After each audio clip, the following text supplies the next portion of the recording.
Good lot. All right, I think we're good now.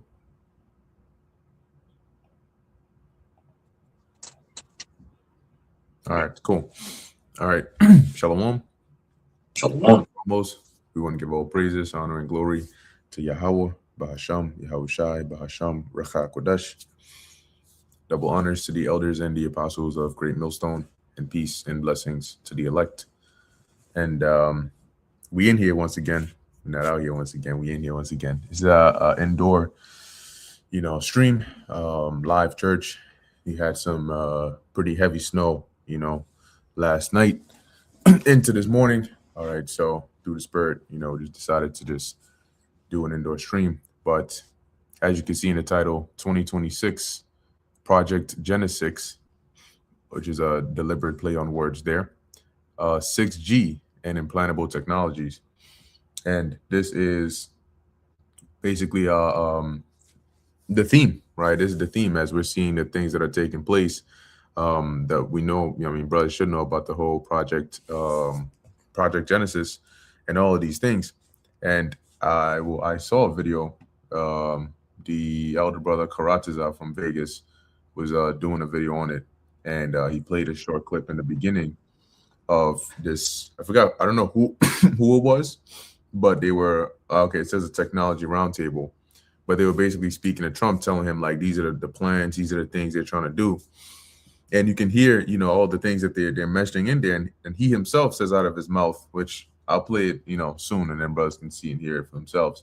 But this is basically the direction they're going in, right? And then the White House, I think it was like a memo that they released concerning 6G technology and how that was going to be needed for basically the new level that they're trying to go with, like AI and robotics and so on and so forth. So we might touch on that a little bit. But yeah, you got it, bro.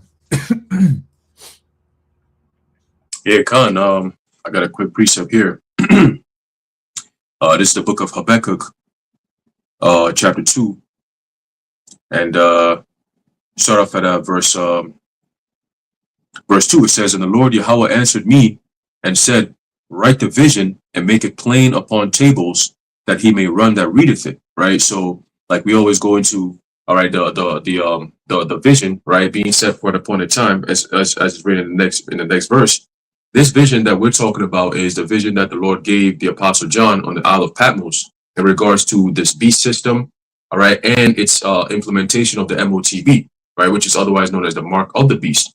Now, there was a video I was watching yesterday from Call for an Uprising, and he was going into how they basically, come 2026, they're going to be basically demonizing certain terms and phrases. And they said that they said if you were to connect, if anyone on the internet is saying that digital IDs is the mark of the beast, that's going to be, it's on the scale of like radical to lenient. It's on the most extreme level. And so if you're saying that the digital ID is the mark of the beast, literally it says it, mark of the beast, you're going to be put on the watch list, basically, right? So it's all basically like in lockstep as we're entering into this time, right? So everything that they're doing is in preparation to unveil this actual prophecy, okay, to fulfill this prophecy. So we've been saying it, but we're that much closer. When you start seeing the federal government start implementing technology and start telling you that this is what we're planning to do with it, just understand that it's just going to be implemented within months. Okay, it's not going to take another 5-6 years. No, this is something that they're doing, and they're doing fast. Okay, because Trump just came in, and 1 year later, because remember we said this months ago, we said wait till after 1 year. Once the 1 year Trump anniversary, honeymoon is over, you're going to see a different direction in which the government is going to be going in, right? The affairs of this government is going to be actually going in. Okay, and that's all biblical prophecy. Okay, so it says here, verse 3, it says, "For the vision is yet for an appointed time, but at the end it shall speak and not lie. Though it tarry, wait for it, because it will surely come, it will not tarry." So we are in the times of seeing this prophecy come to pass, right? Like I said, we're not going to be for another 5 to 10 years to see this. No, we're seeing it happening right now. We're seeing the building blocks right now. Okay, and 2025 was pretty much like like a groundwork being set for 2026 and beyond. All right. And as you see the title, Project Genesix, all right, Project Genesix, what is it? 6G and implantable technologies. Okay, so we are in those days that they actually going to start pushing the technology upon people. You're going to start seeing your banks start incorporating these things and changing their policies overnight. Okay, you're going to start seeing federal buildings changing their policies. Okay, all in the name of safety and security and so on and so forth. All right, and people are going to be forced to comply with this new change of direction. Okay, we were talking about silver. All right, the other day was even last night or even this morning, we were talking about how silver prices are going all the way sky out the roof, man. Right? Last time I checked, was it like over 20 hours ago, which was yesterday, silver was up, what is it, up to $78 or something like that? Okay. So that's OD, man. From like when we first got it, like 5 years ago, it was like $22 to $25. Now it's at 70 something. Okay. And they say in the Chinese market, silver is already up $80 per ounce. Okay. So that's a clear sign of economic meltdown. All right. An economic collapse. Okay. They saying, I forget what country it was, but they saying that the people over there, they in all the jewelry stores buying up all the gold and silver they can get, because gold is up 4,000, almost 4,005 right now, if not that. Okay, so we're seeing all the pieces being moved. A few months ago, you had Warren Buffett selling all his assets, liquidating and shit. All right, so we were watching this like, yo, what's going on? You know, so all the signs and indications are there. And remember, the MOTB prophecy has to do with buying and selling. So when you start seeing the money start moving funny, understand the money moving funny. Yeah, I like that. When you start seeing that happening, understand you gotta put the pieces together.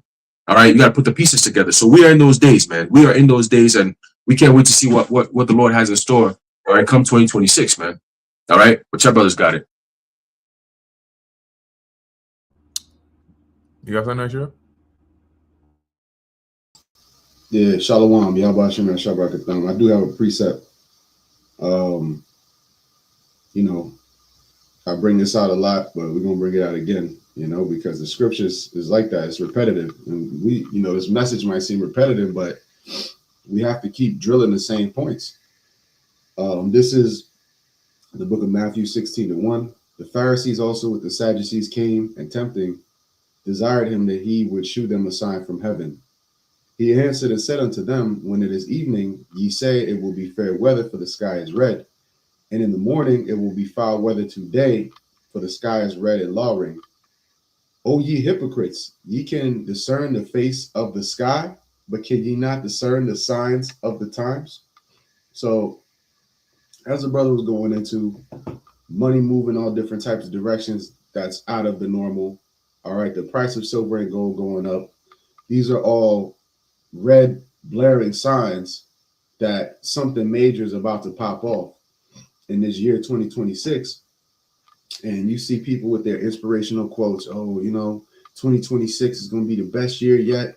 2026 is going to be the year that it all comes together for me. You know, 2025 was my test. 26 will be my reward. You know, and it's like, it's going to be more of the same for you people. Actually, it's going to be worse. So, you know, we watch and pay attention to the signs around us, which is all prophecy. All right. And Apostle Paul said, what, rather that ye prophesy. Prophecy is the main focus of what we do. All right. And then there's many other factors that comes around prophecy, exhortation. You know, we get into health sometimes, you know, we get into history, all these other aspects, but it all is leading up to a point in time. All right. And the point in time that we're coming up to is the hour of temptation, where they're going to make this thing, or as the brothers titled it, implantable technologies, that this is going to be the focus of 2026. Okay. 6G. Who's going to be at the front of this AI race, digital IDs. Okay. And you don't have a lot of other camps, you know, of course, aside from Great Millstone and the brothers that follow that actual true doctrine that's teaching that. Okay. So when you look at other camps, they're not focusing on that. They're not focusing on what's really coming up on the horizon. They're not focusing on how will you be able to buy or sell, okay, with this MOTB. So what could be what is it? What particular thing is it that you will have to have it to buy or sell? And without it, you won't be able to buy or sell. That's where they always fall off. That's why they always take a mental vacation. Okay. And they just start blabbering about how it's sin and it's this and it's that. Okay. But we've all sinned. So if that's the case, we're all done for. All right. But they're not paying attention to the signs. That's why the Lord said, you can discern the face of the sky, but can you not discern the signs of the times? We just recently had a snowstorm out here up in the Northeast, New York, Connecticut. Jersey didn't get it so bad. But basically, people were able to foresee that coming. There's signs in the heavens. There's technology now to where they look at weather patterns and different things like that. And everybody knew and everybody prepared, right? They got salt. They started getting the plows ready. Okay, but how much more what's coming in the spirit, what's coming in prophecy, but they're not preparing for that. But if a storm comes, they'll prepare for that, right? So it just goes to show you the hypocrisy and how lost people truly are, man. Because, and the thing about it is, how do you prepare? How do you prepare for what's coming? You can't, we're not in a time of building an ark for this. All right. This is not something that an ark can fix.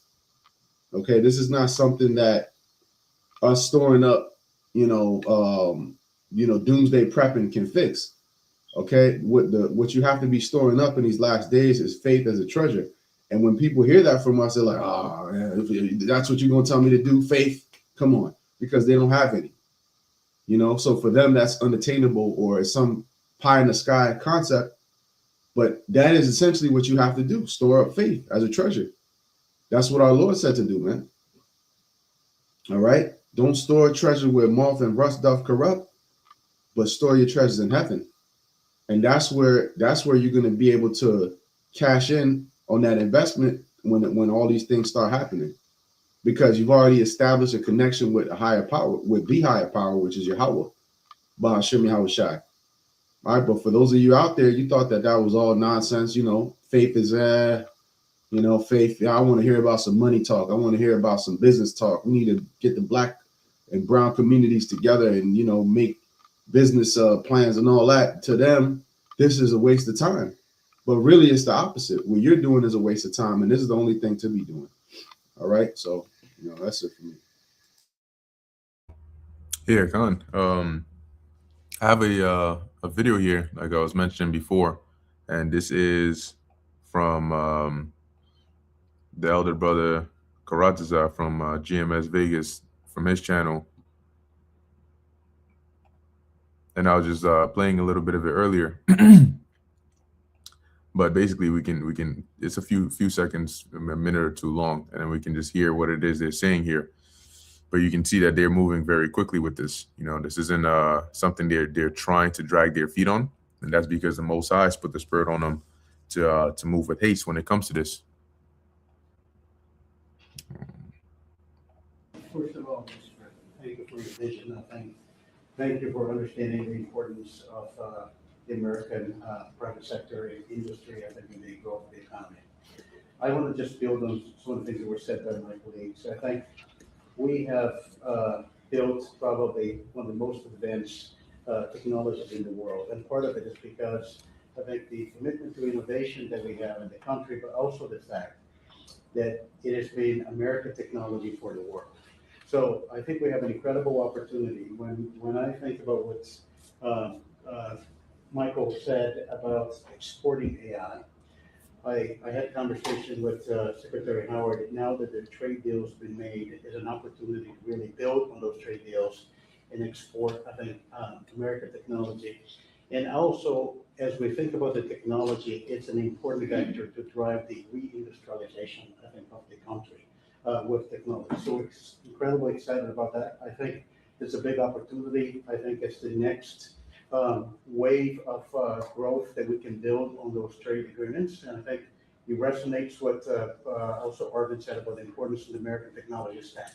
And then I'm just going to finish with 2 points. There are 2 exciting things happening in the world of technology coming right now. One is, as AI becomes the new form of computing, AI is going not only to the data center, but to everything, to cars, to PCs. And we see now the ability to run models that you can only run AI in the data center. You can run that on a microcomputer, on a computer for Enrique, on a server, it's a small server on premise. So I think we're going to see the proliferation of AI. The other one is 6G.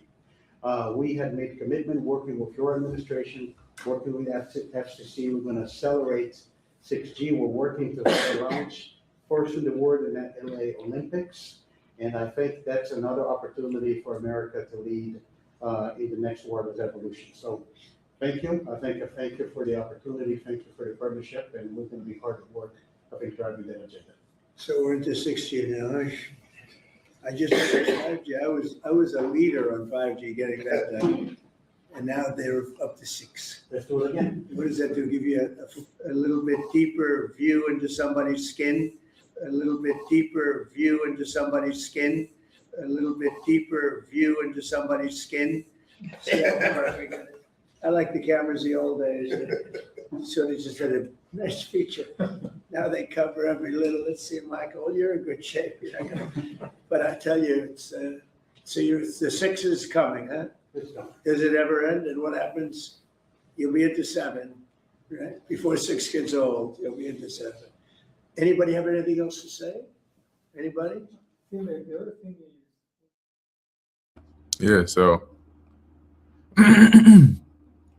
basically you have that, right? And you know, we all heard it when he said it, right? Concerning the deeper view into somebody's skin. Now think about it, right?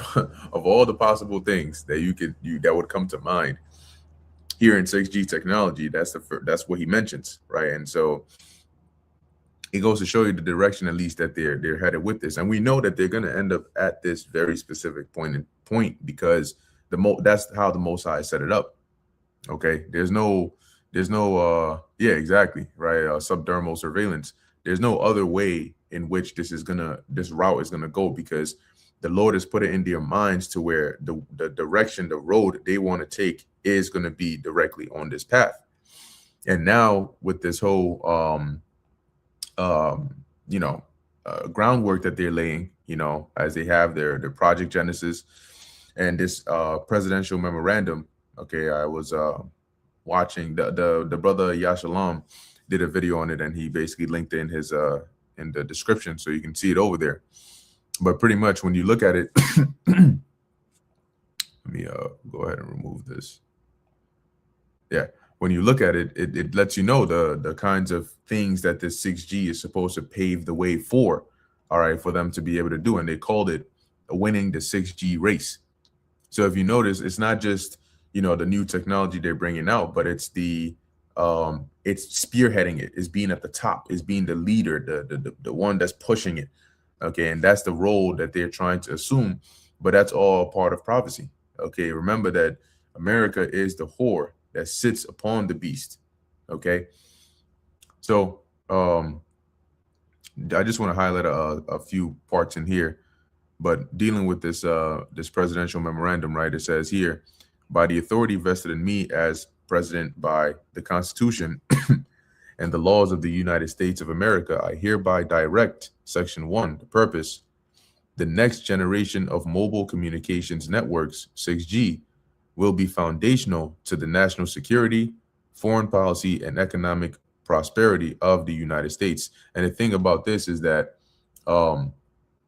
they use this along with the fact that this is a race to make it move much faster, right? So they're like, look, whatever we got to do, however much money we got to throw at this in order for it to move as fast as possible, we have to do that, because China is also trying to develop something like this, right? Russia is also trying to develop something like this. Our adversaries are trying to get their hands on this. And if we're going to be the leading country in this space, then we got to actually invest and focus a lot more on it. And that means we might need to just, table some other things for now. So they use that narrative as a reason to also spearhead, these advancements into this technology. So as it says here, the next generation of mobile communications networks will be foundational to the national security, foreign policy, and economic prosperity in the United States. So now you you start to see also why it is that gold and silver is skyrocketing so much, right? Because there's something going on. And the way they get a lot of people, or let me say the way a lot of people fall prey, is that they think that these things happen overnight. And so when you go back 4 or 5 years ago and you see the signs, you wait a year or two, nothing happens. People think, okay, whatever. They forget about it. Okay. And then boom, next thing you know, before you know it, it's 3 years later, and the same snowball that started 4 years ago is now turned into an avalanche. All right. So it says this technology will play a pivotal role in the development and adoption of emerging technologies like artificial intelligence, robotics, and implantable technologies. Now, robotics has been around for a long time, but you didn't really hear it so pushed so much in the mainstream media like you do now. And the reason is because they're mentioning this alongside AI as a combination, what they call embodied AI, okay, which is basically giving a body to the intelligence to create that that unified being, all right, or your sim. And maybe that's what they're going to call superior intelligence. Anyway, it mentions here and implantable technologies, right? Why does implantable technologies fit in here? Because according to them, that's the next. You went from your super huge supercomputers, right? Your super huge brick phones to next smartphones, right? And then your little portable laptops. So the next, and then your tablets and so on and so forth. So what they're telling you is the next direction or the next phase in these smartphones and smart watches and so on is subdermal technology. All right. It's now putting it to be a part of you. And it's not just in your, in your hand, but also in your brain. Okay. That's where you go into the Neuralink and so on and so forth.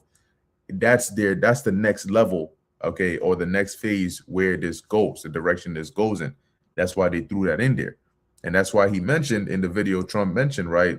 Basically, see under somebody's skin, right? Roughly paraphrasing what he said, with a 6G technology. 6G will also provide faster, more resilient, and more secure communication networks that will be utilized for national security and public safety purposes. And in the video, the guy who was talking to Trump, he basically said AI is in everything, right? He said it's in your it's not just, he said that the things that originally you would require a giant data center in order to run these AI models, now they've been able to put them on small microscopic like microcomputers. So what that means is you don't need Chat GPT's AI model that's in some database and data warehouse in Texas. They can put that inside of your car's operating system. They can put that embedded inside of your phone. They can run that on a smartwatch. They can run it on a camera. They can run it on a traffic light. Okay, this is how they're really bringing inanimate objects to life using this embedded artificial intelligence. That's the real Internet of Things, and eventually Internet of Bodies, because now you are going to be a part of the technological space. That's how they create smart homes.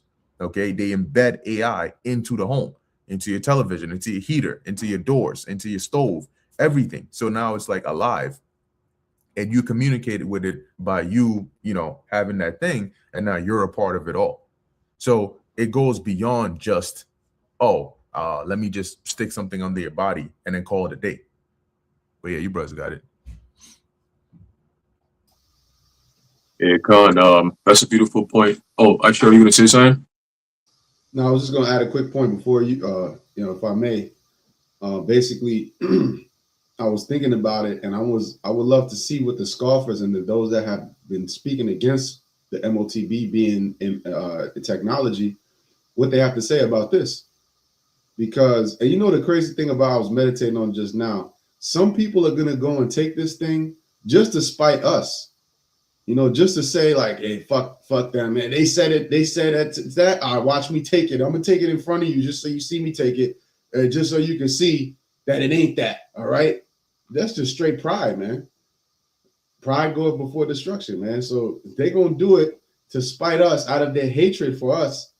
And meanwhile, they're destroying themselves, man. But that's why the prophets have always been a stumbling block, man. And the way that we come, they might get offended by one thing we said, and then their whole life becomes a get back campaign at us, you know, or I'm gonna prove them guys wrong. I'm gonna prove them wrong so bad. I'm gonna go get 3 of these implants in me just to show them who's boss. You know, they'll be celebrating and jumping up and down. Look, I got it. God didn't strike me down. You know, but just wait. It's coming. But you got it. Yeah, Khan. Yeah, because you got dumbass people in Israel too. So, you know, it's very plausible to actually see niggas do that because they did it with the jump shot. Right? You got dudes who are teaching in Israel now who like, I took 2 or 3 of them bad boys, like, you know, chilling and like saying it so proud. Like, that's dumb as hell. But ultimately, as it says here, Galatians chapter 6, verse 7, it says, "Be not deceived, the Most High is not mocked. For whatsoever a man soweth, that shall he also reap." So those who are in the know, all right, I'll just say the hopeful elect, okay, that the Lord has opened up our minds and our eyes to see the things that's going on. All right, we expect these kind of things to happen. We expect Esau Edom. This is what we're looking forward to. We're looking forward to Esau Edom finally putting the clamps on the world, all right, and requiring and mandating it and saying every man, woman, and child must come and take this thing. Because ultimately, if they're shifting everything into this whole AI universe, getting the CHIP is not really anything but the fact that they want AI to identify who the people are. That's what it's for. The CHIP is really for AI to identify people. It's not really for, right? Because if that's the case, we could just have our regular IDs because they still work, right? Your driver's license still works, right? All these different things still work. But why is it that they're not requiring, right? As you see the advancements of technology, right? Everything's shifting to AI, like the brother says, the Internet of Things. Why is it that now you're starting to see these various governments and agencies and technological companies all pushing for this CHIP into people, right? So it's because they want AI to be identified or to be able to identify who the slaves are. Okay, you're not gonna have Klaus Schwab, you know, going through a registry and seeing, okay, checklist, okay, this person showed up. Nah, the AI is gonna be taking care of everything. So if AI can't identify who you are, then that means that you're not in the world, you're not in the system. That means that you're a threat to the system. You something is wrong. Okay, so that's how they're gonna pitch it. Now, I brought out something called Project Esther. Was it last week? Okay, and it was basically like the infrastructure that they're coming out with. All right, to basically demonize anybody who's speaking against the given narrative. Right, as you can see, Trump is moving very fast with these technocrats. All right, because you have what is called techno oligarchy. All right, so in other words, every corner you turn, it's a technocrat that's running shit. If you go to the medical field, technocrats run it. If you go into the financial field, technocrats run it. When you go into education, politics, whatever you call it, or whatever you want to look at, it's all going to be ran by technocrats. Now, what makes an oligarchy is the fact that, or I should say a techno oligarchy is what I said. It was what I said, is that if you were to say, oh, I have a problem with this company here that does, you know, maybe cars, right? I have an issue with the car companies and so on and so forth. Well, guess what? If you have an issue with them, you're gonna have an issue with the medical niggas because they all work together. And so if one nigga drops you, all of them gonna drop you because why? You're looked at and deemed as a problem, right? Oh, you're not in compliance. You don't have the digital ID. Okay, so that's your problem. We're gonna drop you. We can't give you no more coverage, right? Your health insurance is gonna drop you because they see you as a liability. Right, you question things. You know, you're looked at as high risk. That's another term they're going to be using. Right? Oh, your car insurance company can't insure you no more because you're looked at as high risk. So if you're using Geico and something happens and you're like, nah, I'm not trying to do all this. The moment Geico drops you, State Farm, you're not going to be able to go get insurance from State Farm because State Farm and Geico work together. Okay, that's a techno oligarchy. They all work together. So if one company is not fucking with you, all of them not going to be fucking with you. You're not going to have another way, oh, I'm going to just go to Bank of America because Chase Bank got this policy I don't like. Nigga, they all got the same policy, just different names. So there is no escaping this shit. All right? So it's going to come down to you having faith in the Lord to carry you through because the way in which things are going, they're clamping down. They're clamping down on all aspects, bro. Every avenue. They got, Trump said that, I think it's starting next year, all people coming to America on a visa, they're going to check your social media account for the past 5 years of things you've been saying. 5 years is pretty much the window of post-CV. All right, 2019, 2020, when the CV thing hit, They called it misinformation, disinformation, conspiracy theory. A lot of people were tuning in. People were putting comments, people doing research, people questioning things. All those people, remember I was telling you, was doing videos on it saying something known as TTID, tag, trace, identify. All that information that they've gathered, now they're about to start using it.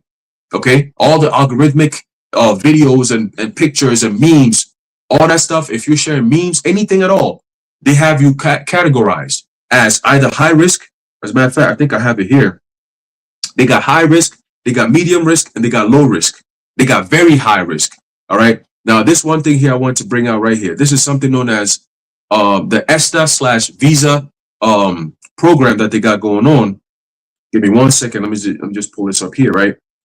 This is it says here.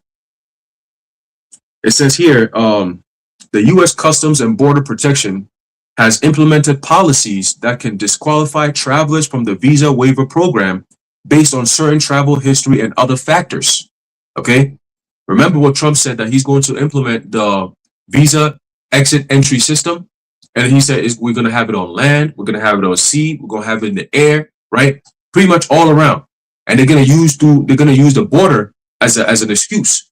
Because remember, we broke this down, that anyone who's in a 100-mile radius of any border, meaning the southern border or the northern border or the East Coast or the West Coast, you are in that jurisdiction. They have power over you.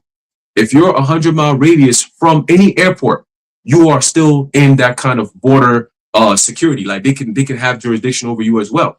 Okay. So, and they also said anything 100 miles. Yeah, I did say that 100 miles radius from any other border. So 100 miles in, you all part of that jurisdiction, man. Okay. So you got something to think about. Now let's keep reading. It says, travel to Cuba on or after January 12, 2021, okay, which was what, 4 years ago, which is designated as a state sponsor of Teaism, results in ineligibility for ESTA authorization. Individuals with approved ESTA authorizations who have traveled to Cuba after this date may have their ESTA revoked and will need to apply for a visa to travel to the United States. Okay, let's read some more. It says, additionally, the U.S. government is proposing to expand the ESTA application process to include mandatory disclosure of social media accounts used in the past 5 years, along with past phone numbers and email addresses. So they do the full sweep. Everything that you've said, everything that you've ever engaged in on social media is being monitored. Remember, we told you, tag, trace, and identify. We don't have no problem with this because our job is to literally tell the truth. Okay? So however they want to categorize that, that's their problem. But we just coming down with the hammer and that's it. But for those who are not doing what we're doing and you're just tuning in, whether you're scoffing or you're listening or you're not really in this truth, you're just out here just, sniffing around to see what's going on, they already know who you are, bro. They don't need you to go upload your physical digital ID or government issued ID to find out, oh, this person's username X is also so and so. They already know who you are. I was talking about this earlier. You think Google is there for nothing? Nah, Google creates a platform for these governments to be able to spy on people. Okay? So the NSA, the FBI, CIA, they know everything about you, bro. They know what time you wake up, right? They know what time your children is brushing their teeth. All right. They know what time you go to bed, what time you wake up, when you get intimate with your woman or women, if you have multiple, right? They know all that shit. All right. They watch you 24/7.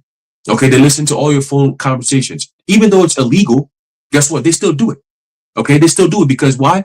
The platforms that they're using is the one that has the control anyway. They don't need to go through no governmental, none of that. They just fuck it. Hey, I have the platform. You want to use my platform by default. I have control. That's it. Okay.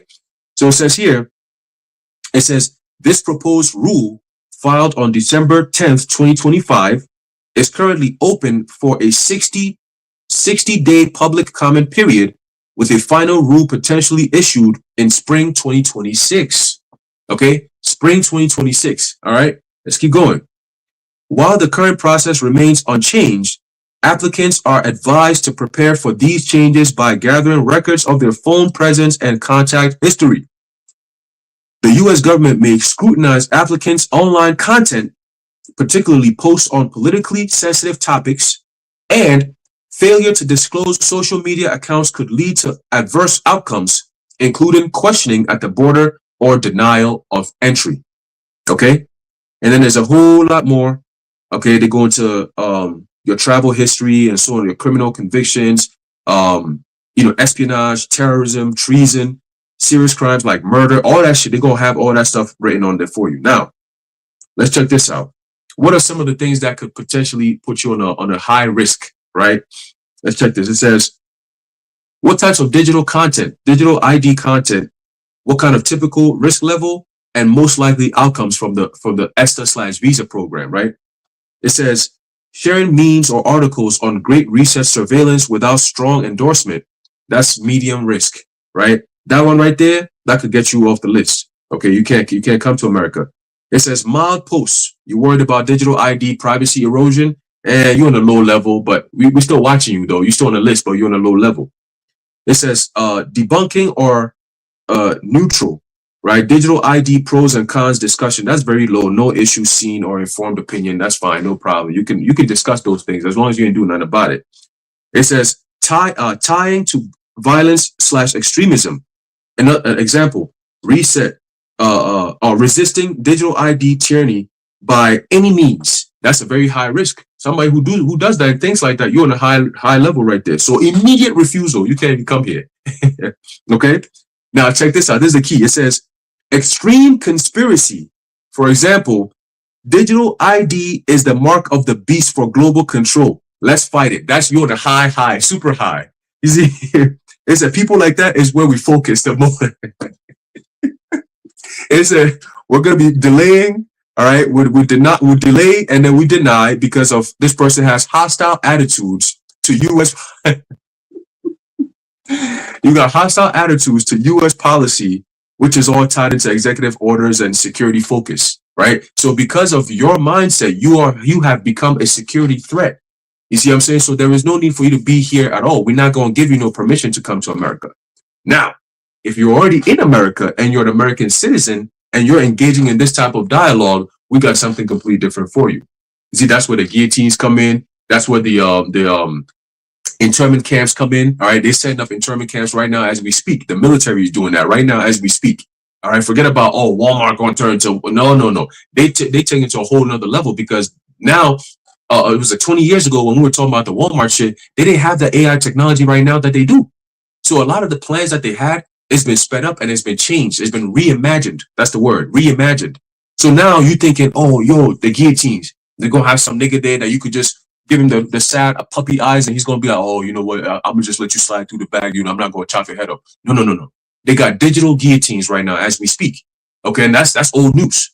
Digital guillotines where you go in there and it's automatic. They scan your face. You don't got the thing. Put your head in there. Thing. You out of there. That's it. Okay. So they investing billions of dollars in ammo. All right, in control armaments for military. Okay, being able to disarm people. Okay, drone technology, killer robots. They got all that shit on deck. In 2026, the Lord gonna unravel all these things, and you're gonna start seeing city after city, state after state. They're gonna start unraveling it. And once that happens, you're gonna start seeing money's fucked up. You got bank runs. You got diseases running rampant. You got people broke as shit, no jobs, no food. It's cold as hell, no electricity. Right? Think about all those things. The grid is down. Okay? And now the government is here telling you, you can't engage in this type of conversation online. You did this? All right, cool. We just taking down your whole bank account. You can't do nothing no more. You've been frozen out. This is what's about to happen to this place, man. And it's all being done through executive orders by your man's Nero 47. Okay? So I just wanted to bring this out real quick. This is the type of stuff that they're doing with this whole digital ID stuff. It's not just about just having a digital ID so you could be, you'll be able to move around. No. It's a control mechanism. But we telling you that's a problem. But they said it right here. Digital ID is the mark of the beast for global control. Let's fight it. You on a whole nother level of high security problem. We ain't got places for you. But yeah, I thought the Bible was fake. I thought the Bible was not really anything to take seriously, right? The mark of the beast, we're just conspiracy theorists. Why are they setting up a grid to shut down people who say things like that? Why is it that people who say these kinds of things are a threat? Why is that? Because they getting ready to unravel this thing, man. Okay, and when you go into what I was talking about, Project Esther, that's different from ESTA. ESTA is ESTA. Esther is actual Esther, ESTHER, Esther. Okay, and when you go into Project Esther, That's basically their infrastructure to shut everyone down from basically engaging in conversations that they don't want to be had. Simple, point blank, period, bro. And it all goes back to what? The Bible and prophecy. Okay? But y'all brothers got it. Yeah, Khan. And ultimately, at the end of the day, you know, it isn't until these things start coming to pass that you're gonna have people scrambling. You know, at that point, and I can't remember how many times you know brothers have mentioned this, especially Apostle Hart. He always says that. You know, like when this thing comes out, you know, you're gonna have a lot of people that are scrambling. You know, running around like headless chickens because they're looking for, you know, what do we do? What do we do? What do we do? What do we do? And a lot of people have that because this is something else that they try to get people with is FOMO, fear of missing out. So they'll make it look as though, look, you know, you can't continue your life if you don't get this thing. It's just one small hurdle. You just gotta jump it and then you'll be all right. You go back to how things were, or else not only are you gonna not be able to progress, but you're gonna start to regress. You're gonna lose this, you're gonna lose that, and all of these things. And as we said before, people very easily fall for that because they see this present life as that's it. It's one and done. There's nothing else coming after this, right? And so if they don't make it here, they don't do it right, then that's it. You know, what are they going to do for the rest of the next 20, 30 years? That's how they think about it. You know, but that doesn't work on us because we know that, matter of fact, the fact that you're presenting this to us now shows us that we're looking at the door to the kingdom, you know, and all it takes is to have that faith and to stand firm. But a lot of these people, man, you often forget that the Most High time doesn't affect the Lord. So you think that you can say whatever you want to say, right? There was that dude years ago. He went and put a potato chip, you know, on his hand, you know, mocking, right? Oh, look, he got to see him, and he ate it, you know. And the Lord remembers all those things, okay? So that's why the scriptures tell you that it's a marvel if a sinner escape, because you're not going to. And the Lord will get you in many ways, shapes, or forms. This is Ezekiel chapter 7, verse 24. It says, wherefore I will bring the worst of the heathen, and they shall possess their houses. And now, who is the worst of the heathen? Esau, Edom. They are quite literally the worst of the heathen. They shall possess their houses. And also, like, when you look at what they're going to do in this time, they're going to be doing that. They're going to be forcefully relocating people, right? They're going to be, and in some cases, they're going to do that because they want to clear out. What did they say about the people in DC that they got to get them out of there and they got to bulldoze their houses and everything on down? Because to them, what's more valuable is the real estate of the land that they can then use for something more purposeful than you, because you are just a ninja that just eats food and commits crimes in the society, right? They would rather have you in a labor camp as opposed to having an AI data center, right, or something like that in that area. That's more valuable to them. So as it says here, I will also make the pomp of the strong to cease, and that goes into their pride and arrogancy. And how is the Lord going to do that, right? And their holy places shall be defiled. How is the Lord going to do that? When he brings his judgment. Okay, all that arrogancy and that pride, it's going to cease very quickly because reality is going to set in. We say that oftentimes about women, right? How they talk so proudly and yada, yada, yada, until they're put in a bad or dangerous or scary situation. Then they do a complete 180. You know, now they're crying, now they're innocent and all this, that, and the third. Guess what? The same thing applies to men. You know, you talk arrogantly, right? You get on camera and talk all this smack. When reality sets in, all that is going to change. How many times do you see these young quote unquote gangbangers, right? And they get on camera talking smack and shit and so on and so forth, and then their quote unquote ops catch them lacking. You've had people who were forced to strip naked at a gas station and do some stupid, ridiculous dance because their ops found them there. And now look at them. And that same person just like a week ago was talking all this shit like they can never be touched on, I don't know, Facebook Live or something. But you look at the two, if you play both videos and you look at them, it's hard to recognize that this is the same person. But you know what changed? The person didn't change, the circumstances did. And now you see that, oh, damn, this is what happened to the tough guy energy. It disappeared. And the same thing is going to happen. Those that have been mocking, the Lord is going to bring that arrogancy, that pride, that pomp. He's going to bring it all down quick. He's going to make quick work of that. And you know what's going to happen is a lot of these people that set up, they use the truth as a launch pad for money making. Well, soon when the everything goes digital and you got to have the CHIP in order to use, buy, and sell, what are you going to do then? Are you going to convert your congregation to the digital world, the digital ministry, digital prophets? You want to give them the digital word and then start dealing in that sense? You're going to have some people that might. They're going to might tell you, look, don't worry about it. That's not the CHIP. You know what I mean? Go ahead and take it. I'm going to take it too. And then we can continue our dealings. You're going to have churches doing that, converting their congregation onto the CHIP so they can pay their tithes. Is that? Oh yeah, you got it, bro. Yeah. I was just going to add to your point that they're going to actually, those are going to be the stations where people are getting it at church, just like it was with the jab. And you see a bunch of useful idiots that they were able to manipulate, all right, the pastors in their congregation. But what does the scripture say? The deceived and the deceiver are his.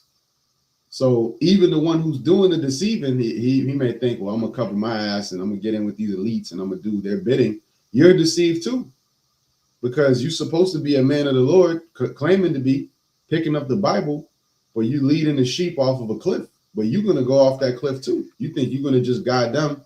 That's why Isaiah 28, when the overflowing scourge shall come, all right, that they believe that they're going to be scot-free, and that's not the case.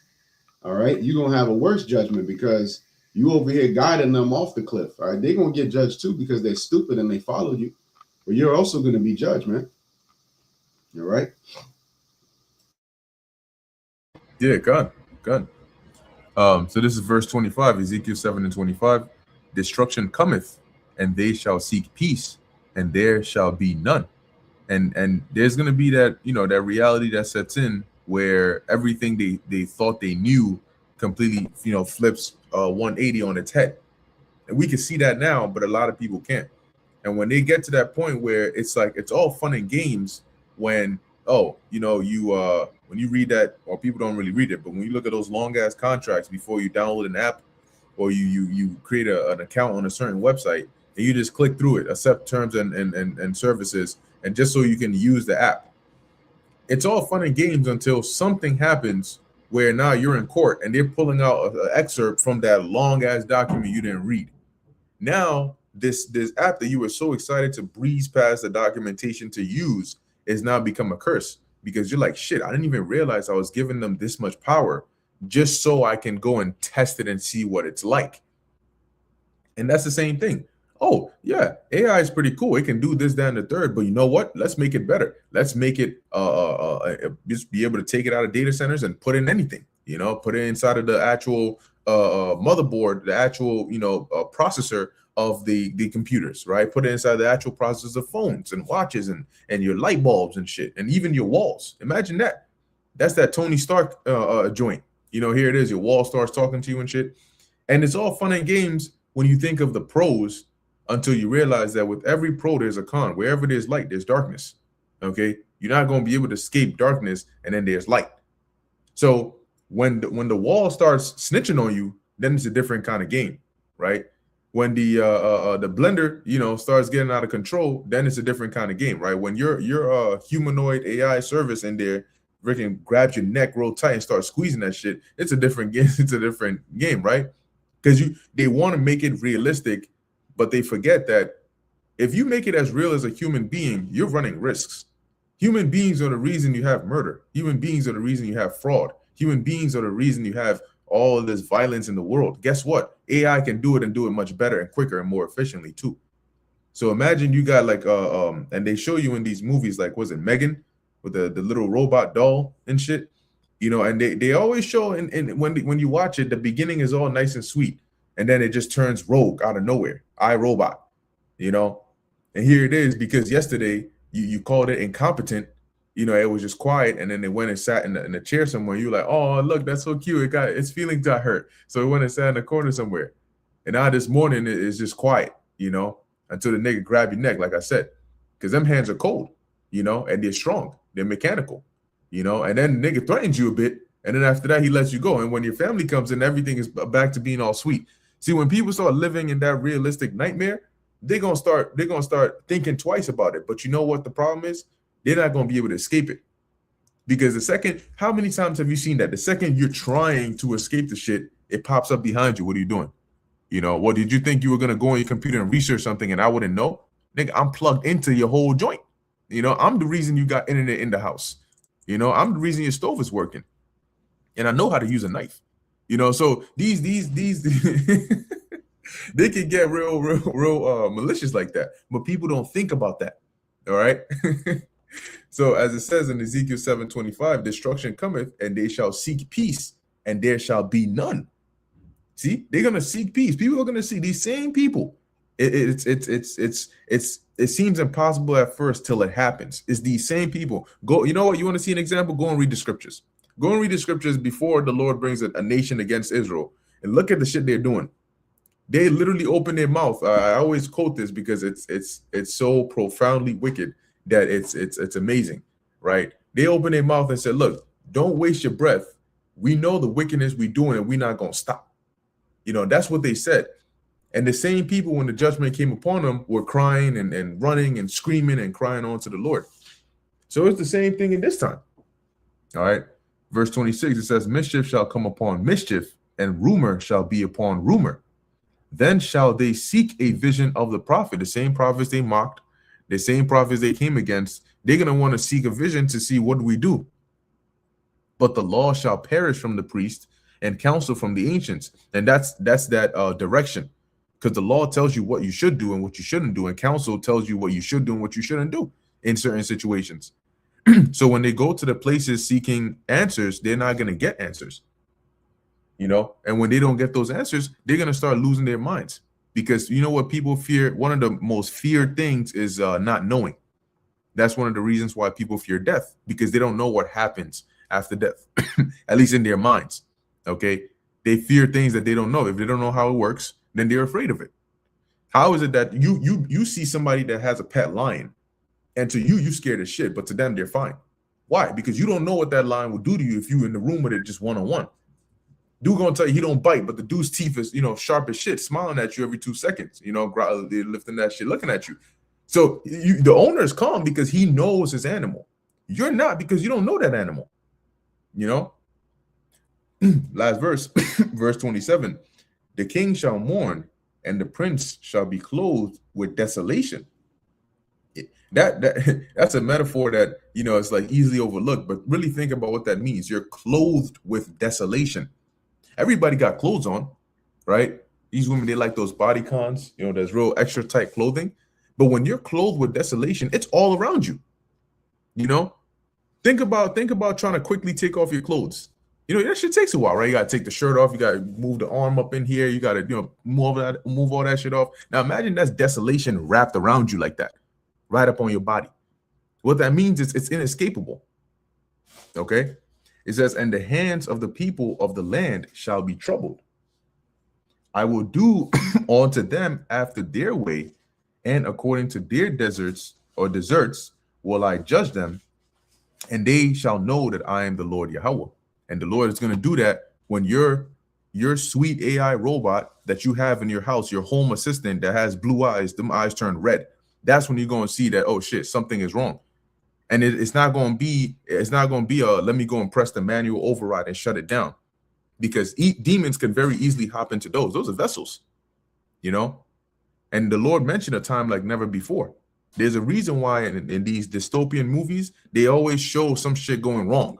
Some shit always goes wrong. You're not going to have Ultron come and everything is all sweet. No, some shit always goes wrong and a nigga's eyes turn red. They show you that when in the movie with Will Smith, okay? They show you that with Age of Ultron. Anytime mankind tries to invent some futuristic technology above their comprehension, something always goes wrong. Except this time, you don't got the Avengers. You don't got Will Smith. All right, you don't got none of that. And the director of this movie, he didn't write it so that you're going to prevail against this. No. He wrote it so this is going to prevail against you. Yeah, you brothers got it. Hey, Con. I was going to say Go ahead, Ayash.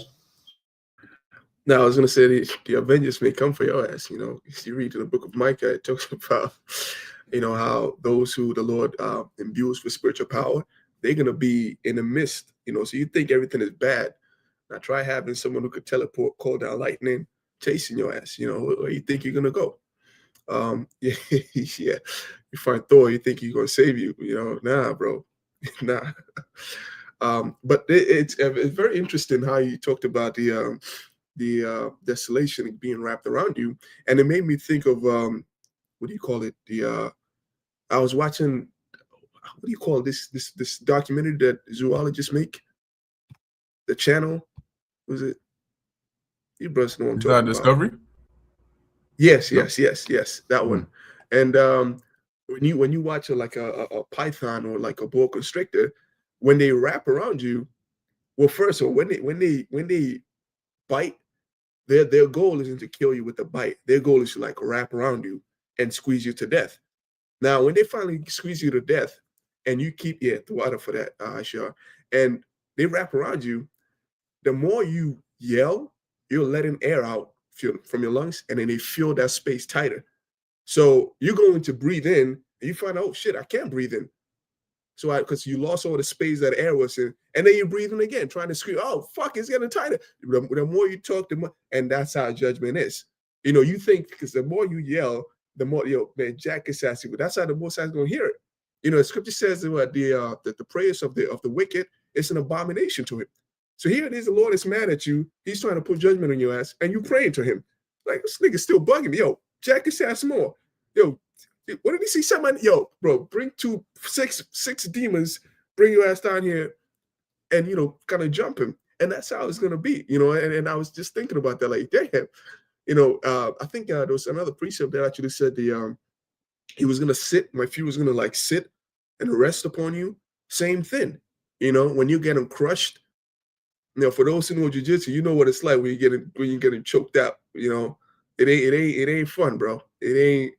If you don't tap, you're gonna be in the hospital next time.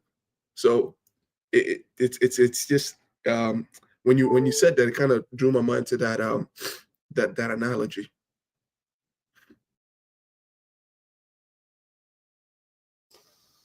I got the precept for you, Ayash. This is Book of Ezekiel, chapter 5 and 13, and it reads, "Thus shall my anger be accomplished, and I will cause my fury to rest upon them, and I will be comforted, and they shall know that I, the Lord, have spoken it in my zeal, when I have accomplished my fury in them." Yeah, accomplish my fury in them. And you know that the fury of the Lord has been building up for centuries. Well, isn't it? It's been building up for a very, very long time. And that specific day that he talked about, that this day I'm not gonna allow any the slightest whiff of wickedness to continue on to grow and breathe and be. I'm gonna make sure I get every single one of it, every single one. And he's gonna search out, like it says in the searching out Jerusalem with a candle. He's gonna search out the hearts of men, and he finds the slightest whiff of that. And yeah, we're all like we've all sinned and fallen short of the grace of God, but it's through Yahweh Shai that we get these things, right? And when you are not part of Yahweh Shai, then you fall in the category of the wickedness that the Lord is gonna have to like try to put aside. And one of the main ways in which, like we talked about, as Juan mentioned it last night, one of the main ways that the Lord is gonna mark you, I guess, mark you for judgment, is by putting an evil spirit on you to get down with these with this MOTB, get down with this demon system. And then the Most High is just gonna watch you. You're gonna get involved in all of it. You may at first be reluctant to take it, but you're gonna take it. And then you're gonna be like, man, what was I tripping about? I ain't scared of it. And then you start merging that shit with your computer. No, you live in life. You didn't just take it just because you want to eat. You took it now you love it because it's making your life pretty good. And now you're on it. Like, now your name is written with a permanent marker in the book of the dead, and the Lord is just looking at you. And a lot of times, what the Most High is very skillful at is always catching you off guard. Just when you think you're doing good, he's not going to come when you think, oh man, any day that I'm going to get judged, no. You're going to watch you, and then you go on in your wickedness, and then he goes in your wicked, and then when you think you're safe, you think you're good, that's when he comes in and jacks your ass, and there's that no one's going to be delivering you, and in that day, that's when the scripture talks about that regret. All the bullshit that you were talking about is going to be running in your head over and over and over and over again. That's it. And that's true repentance, actually. But then at that point, it doesn't matter. You should have done that before the Lord put his hands on you. But now you want to repent. It doesn't matter. At the end of the day, you did the will of the Lord. You did the will of the Lord, and you got judgment for it. You do the will of the Lord now, you get rewarded for it. And so really, it's just a matter of how foolish you are. That's it. Yeah, I got a quick precept here. All right, going back to the point Ayash you just made, right? That ultimately is up to the Lord, really, who's going to end up taking the sea hip and who's not, right? Because you have a lot of people that right now, like the old saying that says talk is cheap, right? You got people that they say things because they're saying it based on their living condition right now, right? They're not really considering how things are going to be when you have nothing at all. When you're getting locked out of everything. Like, look, we went through a part of it, a version of the persecution that's coming. We went through that during the CV, all right, demic and all that shit. But that was like nothing. All right, that was like a small glimpse, because the whole time that was happening, we knew it was an illusion, right? Because there was like people actually believed that, oh my God, like if I go outside, I'm gonna get sick. You have people going to a grocery store, come back with bags in their hands, and then they'll disinfect the bag. Like, what the fuck, right? You see shit. You see people wearing masks in their own car with the windows rolled up. You're like, what the fuck? Like, you're seeing all this weirdo shit. So we were watching these things and we're seeing how people were behaving. And the worst part is not even the ridiculous mandates. The worst part is the people that follow those mandates and look at you like you crazy for not following. Those be the worst ones. All right. So just navigating through all that, not having a job, like every job you try to get, Vanessa required. You'd be like, damn, like every job you had to get like the bottom of the bottom type of jobs that don't pay shit, and you work mad hard busting your ass, all just so you could make, a little something, for the day or two, right? Make it pay rent and all that. That shit was hell, man. But guess what? The Lord carried us through it. Okay, till today. He carried us through it till today. So he showed us that, look, you have faith in me, you believe in me, I got you. I'm gonna take care of you. Just have faith in me. Don't worry about the obstacles that you're actually seeing. Worry about the things that you don't see that I'm doing for you. Don't worry about the rest. I'll take care of it. And that's all you need. Just have faith in the Lord. But remember, only the elect are going to have that kind of faith that's going to be strong enough to keep them going, right? If you don't have that kind of faith, that steel faith, like that divine faith, I call it, not faith that you just muster up. No, it's a faith that the Lord has to give you. Like, yo, Lord, I need that extra boost. Like, you know what I'm saying? Like the way things are looking right now, shit, how else am I going to go about this, right? The Lord's going to step in and take care of you. And he'll show you that he's walking with you. Okay, he said that to Joshua, right? Have I not commanded thee? Be strong and of good courage. Be not afraid, neither be thou dismayed, for the Lord Yahweh is with you whithersoever thou goest, man. All right, so you always remember that, especially when you're alone and you're going through shit by yourself, you always remember that. That's when you feel like the presence of the Lord really close to you, because you're like, who else am I going to go to? Like this situation right here, ain't no man on this earth that I can go to for solution, right? It has to be from the Lord. You know what I'm saying? Because the only thing somebody going to tell you some advice. You know what I'm saying? And in that moment, you're not trying to hear no advice. Like, oh, yeah, you know what, bro? Hey, this and that. Hey, man, I was going through some shit. Bro, listen, man, we need solutions right now. The Lord is the only one that can give us those solutions. All right? Quick one here. This is the book of Matthew, chapter 24, and verse 24. It says, for there shall arise false anointed and false prophets, and shall shew great signs and wonders, insomuch that if it were possible, they shall deceive the very elect. Okay, so you start to notice Esau is pushing this whole national, it was that Christian nationalism bullshit, right? They masquerade themselves to be Christians all of a sudden. You should understand the angle that they're trying to come in with, okay, which is to fulfill this prophecy here, right? By using artificial intelligence and tapping into all this left-hand energy, Esau is trying to change what it means to be a Christian, what it means to be a Bible follower. Like they're trying to put their own spin to it now, where now they're saying, oh, The Old Testament has some very hateful words, I mean, God is not, God doesn't say that. What kind of God preaches these kind of things? That two men can't be together. Like that doesn't work in today's day and age. Well, it's in the scriptures. It's not that they can't be together. Then niggas supposed to be put to sleep, nigga. That's the punishment for that. But we can't uphold those laws over here. You see, so they've gone all the way south to the point where they trying to fight you for not believing that shit. Like it's not okay that you're not endorsing it, or you just don't care about it. Or I'm just gonna do my own thing, leave me alone. No, it's you have a different ideology from us, so you are a problem. Meanwhile, we're gonna stand in front of you and teach and preach all inclusive. We're all inclusive, except your shit. You are not included in what we're doing. But it's all inclusive though, as long as it's wicked. You see, that's why these devils gotta go. That's why none of that shit that they're gonna say is gonna be like something we're trying to hear. You could imprison us, you could demonize us, which they're gonna do. You could threaten us, you could whatever you're gonna do, bro. At the end of the day, the power of the Lord will reign supreme through his men. Okay? So let me get this real quick here. There's a book of Revelation, chapter 13, and verse 14. It says, verse 13, verse 14 says, and deceiveth them that dwell on the earth by the means of those miracles which he had power to do in the sight of the beast, saying to them that dwell on the earth, that they should make an image to the beast, which have the wound by a sword and did live. Okay, so all this 6G shit that, these devils is working on, all this Genesix and all this extra stuff that they're doing, bro, is all to revive that image. Okay, but this time it's not just a revival as in like, okay, well, the Roman Empire went down, we came back as America, we set everything up back as the system of Rome. But this time we want to put it to a point where it becomes immortalized, right? By using AI technology. Okay, we're giving life to this image. Okay, we're making this image speak. Now you're gonna have AI in your government. It's no longer you voting as a democracy and you vote and then the president come in and then it's the people that make the choices. No. All right.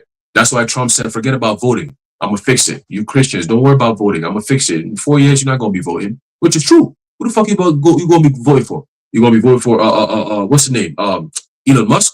You're gonna be voting for Sam Altman. You're gonna be voting for Oracle nigga Larry Ellison. Who you voting for?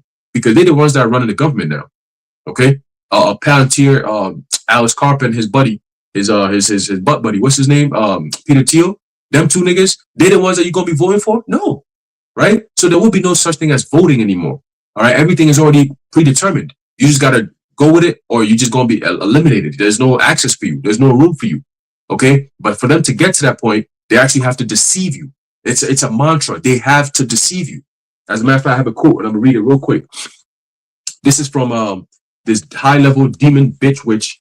Her name is Helena Blavatsky. Okay, and she said, "What is one to do when, in order to rule men, it is necessary to deceive them?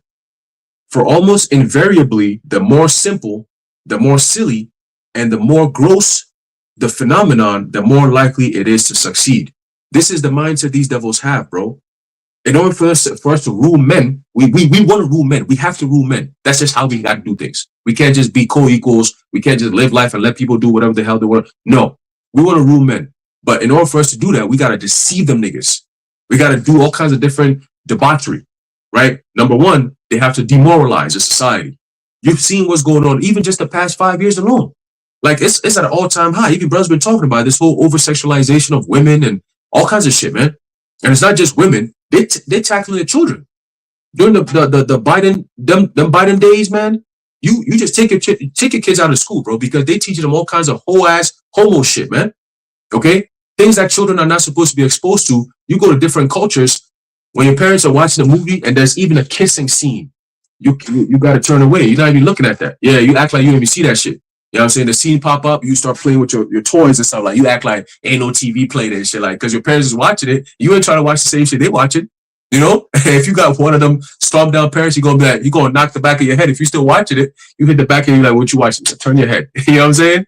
That's the type of shit we grew up with, man. You see what I'm saying? How much more sex? You got people who be mad young, high school kids, like even sometimes younger than that, middle school, touching each other, playing around, reading books, going into, oh, this guy touched me and I touched him back. And I'm like, what the fuck? This is what they teaching these children, bro? So they're demoralizing children from a very young age, polluting their minds. A few years ago, you had this nigga, I don't know if he's still alive or if he's dead. This Nas X, that homo ass nigga, right? And he came out with that crazy ass video dancing on a pole, going down to the devil's dick, and then guess what? They put it for children, right? Children is watching this shit, playing the song. I forget the name of the song, but this nigga was out here doing this type of shit, man. And then the very next day or the next week, he goes into like a school with mad kids there. I'm like, what are we doing? Where the parents at, bro? Like, this is where parents are supposed to be like, yo, man, I'm whooping everybody's ass in this motherfucker, bro. Like, you know what I'm saying? The fathers come in there, take your belts out and start whooping ass, man. And take your kids out of there. Whatever they're going to do, let them do. All right? But they don't have jurisdiction over your children like that. They're ruling over your children's spirits, putting demons on them. And then your kids come home and then got all kinds of demons that you got to exercise off of them, man. Giving you more extra work.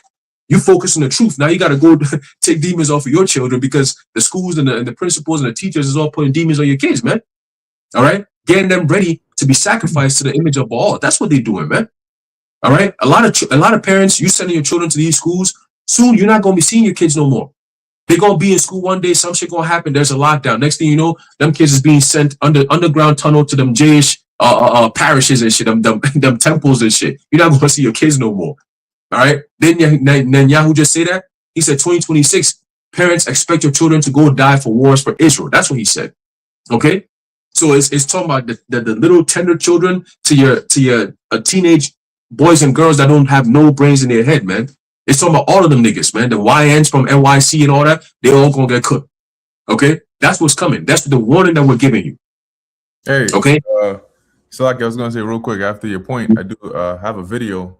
Short clip that goes in line with what you were saying about I mean, you've already heard it before, but when you said that we have to deceive them, and then you were going into like the things they teach in school and all these things.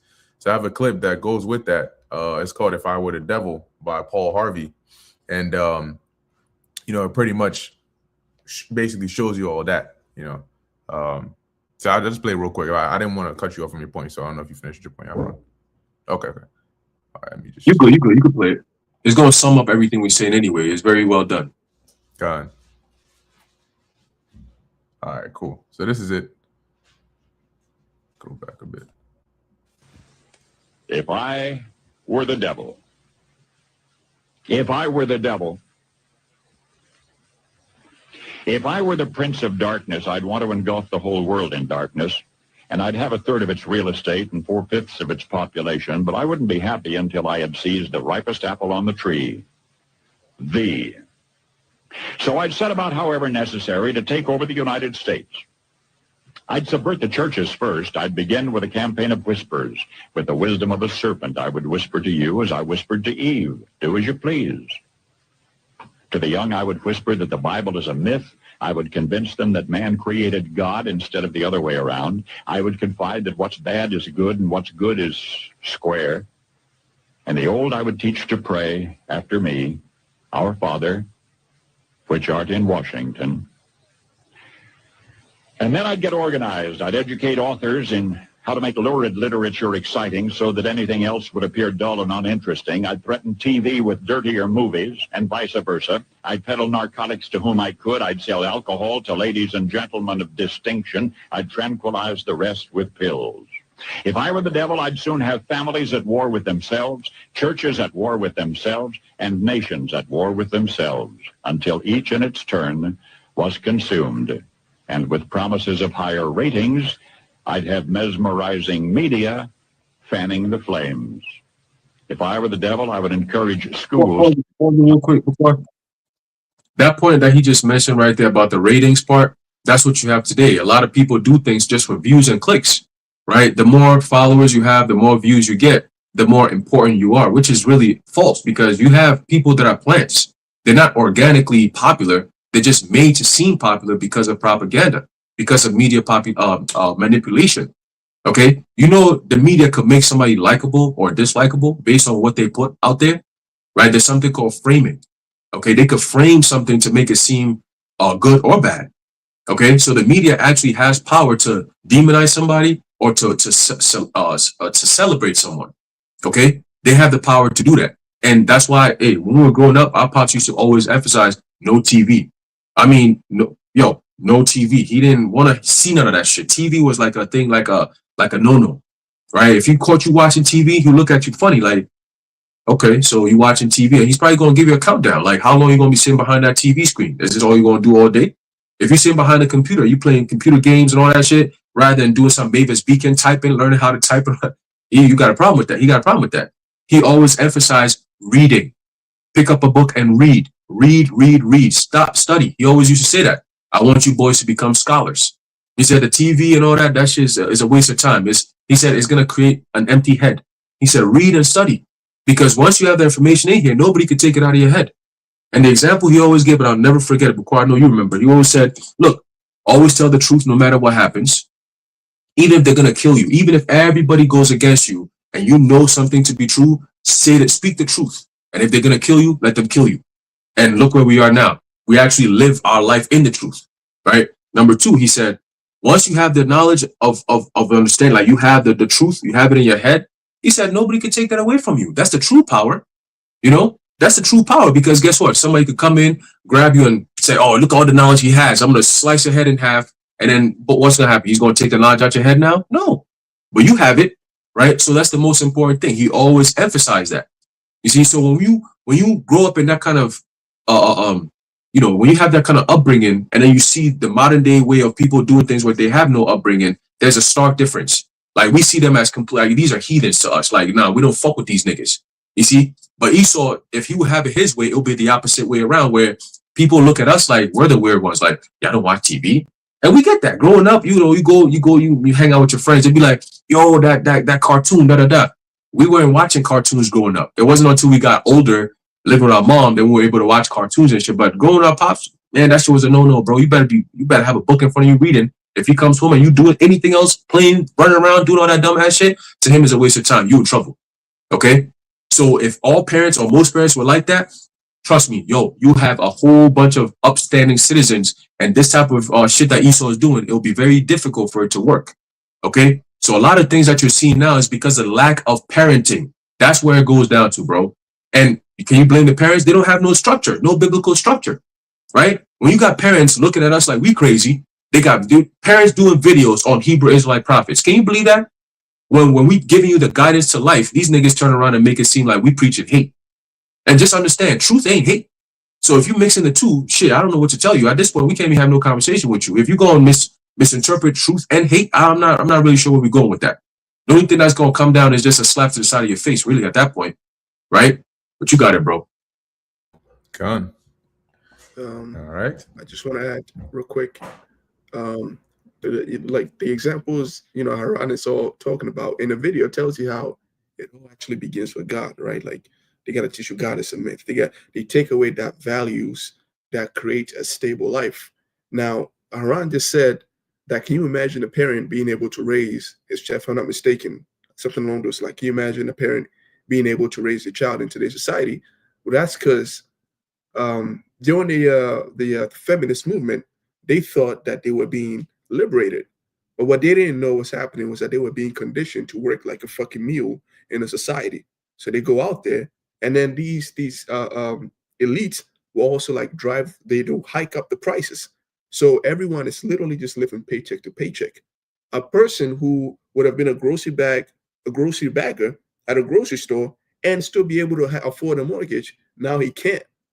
You know what I'm saying? So shit is going so high, they brought the women in to add on, and then they made a fool out the woman. The woman thought the man was their enemy, and they just came in, and you know, shit was still fucked up. So now, not only do you not have money, you don't have, you know, your kids, because the woman ain't home, your ass ain't home, y'all gotta go out and work.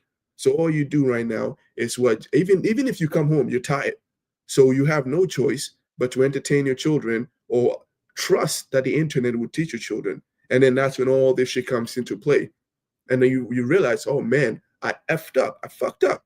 You know what I'm saying? But it all began with what? If you went through the scriptures and understood what a nucleus family is, and read and understood how important it is, you would know that the Lord did that for your good. But it all begins with you thinking, oh man, the most I don't know what it's just the Bible was written by men. You know how fucking annoying when I hear Jake saying that? when Edomite said, I say, yeah, whatever. But Jake's, bro, it'll be the blackest nigga ever. I'm like, yo, you should not be saying that. And then they be thinking that the Edomites, they think they sound like a scholar. But bro, you sound like a fucking nigga, man. What the hell is wrong with you? You know, when Edomite says, yeah, bro, yeah. But when Jake said, it don't even sound right. Like, it don't even sound, it just sounds like a fucking people. It's wickedness ain't fitting for the seat of righteousness. That's why the Most High judges your ass. He judged Jake more than he judged the other nations, because we've been going through captivity after captivity after captivity for wickedness, and at the last day, Jake's still gonna be in there because of you know you're exhibiting characteristics that you were not created to exhibit. You're associating with yourself with people that you weren't supposed to be associated with, you know. So now you're caught up in a situation where you wish someone could deliver. You wish someone comes on television and tell you, I can make your life better, I'll drive down prices, or I'm your president, and you believe this nigga. You want a deliverer. He comes in, makes shit worse for you. Oh, what the fuck? And then the next person comes in, oh yeah, and then he comes and makes a fool out you. You're looking for a deliverer. You get what I'm saying? But all this was, you put yourself in a situation. You allowed yourself to be engulfed in the society, thinking it'll nourish you, thinking it'll put you in a better situation. But now you're fucking miserable. And the only thing you have to look forward to is more death and destruction. You know? That's it on that. All right. Let's finish this video real quick. The flames. Each in its turn was consumed, and with promises of higher ratings, I'd have mesmerizing media fanning the flames. If I were the devil, I would encourage schools to refine young intellects, but neglect to discipline emotions. Just let those run wild. Until before you knew it, you'd have to have drug-sniffing dogs and metal detectors at every schoolhouse door. Within a decade, I'd have prisons overflowing. I'd have judges promoting pornography. Soon I could evict God from the courthouse, then from the schoolhouse, and then from the houses of Congress. And in his own churches, I would substitute psychology for religion and deify science. I would lure priests and pastors into misusing boys and girls and church money. If I were the devil, I'd make the symbol of Easter an egg and the symbol of Christmas a bottle. If I were the devil, I'd take from those who have and give to those who wanted, until I had killed the incentive of the ambitious. And what'll you bet? I couldn't get whole states to promote gambling as the way to get rich. I would caution against extremes in hard work, in patriotism, in moral conduct. I would convince the young that marriage is old-fashioned, that swinging is more fun, that what you see on TV is the way to be. And thus I could undress you in public, and I could lure you into bed with diseases for which there is no cure. In other words, if I were the devil, I'd just keep right on doing what he's doing. Paul Harvey. Hey, hey, Shalom Zakwan, y'all Bashmi. That's 2 Thessalonians right there, the man of sin being revealed.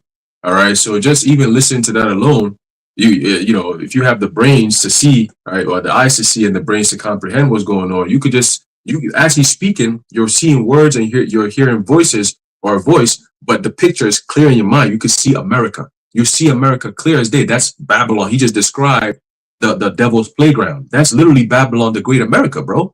That's the culture. The culture has changed, or if America never really had a real culture, right? So it's what they call a melting pot, right? It never really had a true identity or a real culture. But these are parts of America's culture. All right, the promiscuity, the disrespect, right? Only in the West you see like I said, a black ass nigga, right? Little ass nigga have the balls to speak against somebody who's older than him. Like, bro, like that shit is so frowned upon in the East, man. Like, you got to put your hands behind your back when you speak to somebody who's older than you, right? You don't speak until you're spoken to. These are all simple little things that you got to learn growing up, right? But if you don't have up when it's in the room. Right, exactly. That's actually in the law. That's actually in the law. The Lord. It's in the law, right? Yeah. You're supposed to stand up, you know, when an adult comes into the room. You know what I'm saying? And then shit, if you sitting down and ain't no more seats, nigga, your seat is their seat now. You got to get your ass up and get the fuck out the way. You see what I'm saying? Ain't no like, oh man, they disrespected me, or why you disrespect? Ain't no such thing. Until you become an adult, then you get your respect from the younger ones. But as long as somebody's older than you, they always get the respect, man. You know, but in the West over here, it's this concept of, oh, we're all equals. You know what I'm saying? Like, oh, you, especially, you know, dudes that just grow up with just their moms and they don't have no fatherly structure. They just think they could just do whatever. They could say whatever. Loose mouth ass niggas. I've never, like, a man that has a loose mouth, just run his mouth up. Bro, you get punched, you get your shit punched right out, bro. You know? But that's something that's lost in this society. Discipline, right? Children being told no, straight up no. And that's, you stand on that. You know what I'm saying? And what you going to say? Oh, dad, I'm going to make it yes, because if not, I'm going to just go call Child Protective Services. No, nigga. Ain't no Child Protective Services. We are the protective service, nigga. You do as I say or else, you know? And you going to thank me later. I remember there was a story, and I'm going to pass it, where our mom used to tell us when we were younger, growing up, when she used to, you know, do her disciplinary shit, and we all hated it because it was just annoying. She'd drag it out.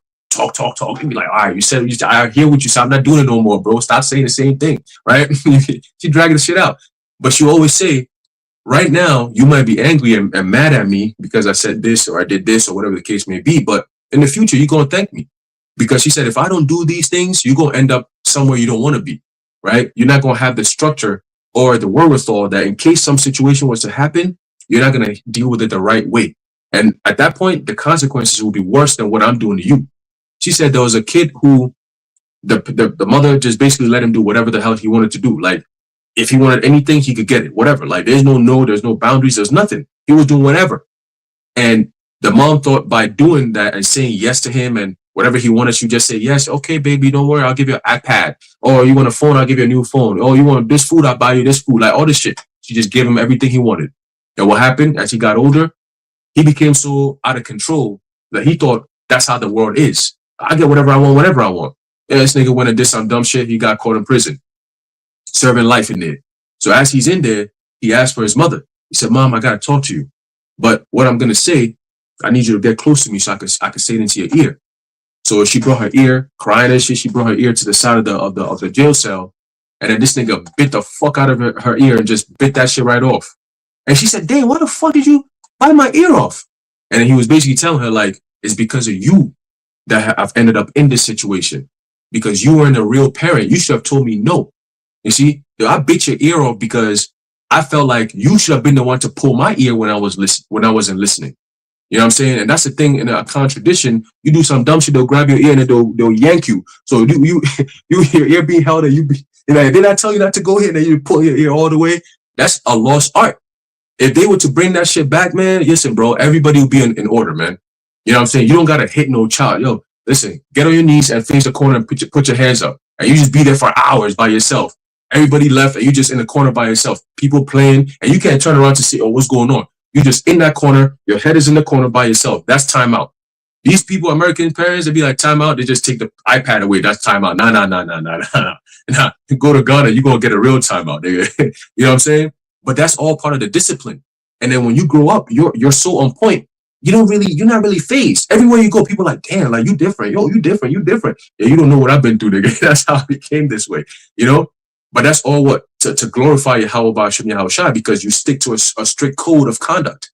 You see what I'm saying? So that's why when we come into this truth and you see people moving like that, disrespecting the apostles, disrespecting brothers, elders, bishops, you just be like, these niggas have no real upbringing, bro. They never did. And I don't think they ever going to have the opportunity to do so. Only the Lord is going to have to check them.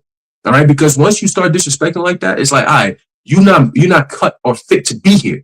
You can't be in the military. If you got a loose mouth or you want to always talk back and be rebellious, you can't be in no military, bro. You can't follow no orders. You're going to get other people killed. You see what I'm saying? So your ass got to be out of there, man. You know? But yeah, that video, that Paul Harvey video is a perfect description of America. And that's why America is going to be destroyed. That's a cancer. All right? If you let a place like this go about, that's a cancer. All the people over there, you leave it. He said 10 years, all them schools going to turn into prisons. Imagine 50 years. Imagine that. The whole entire country is going to be a prison. All right?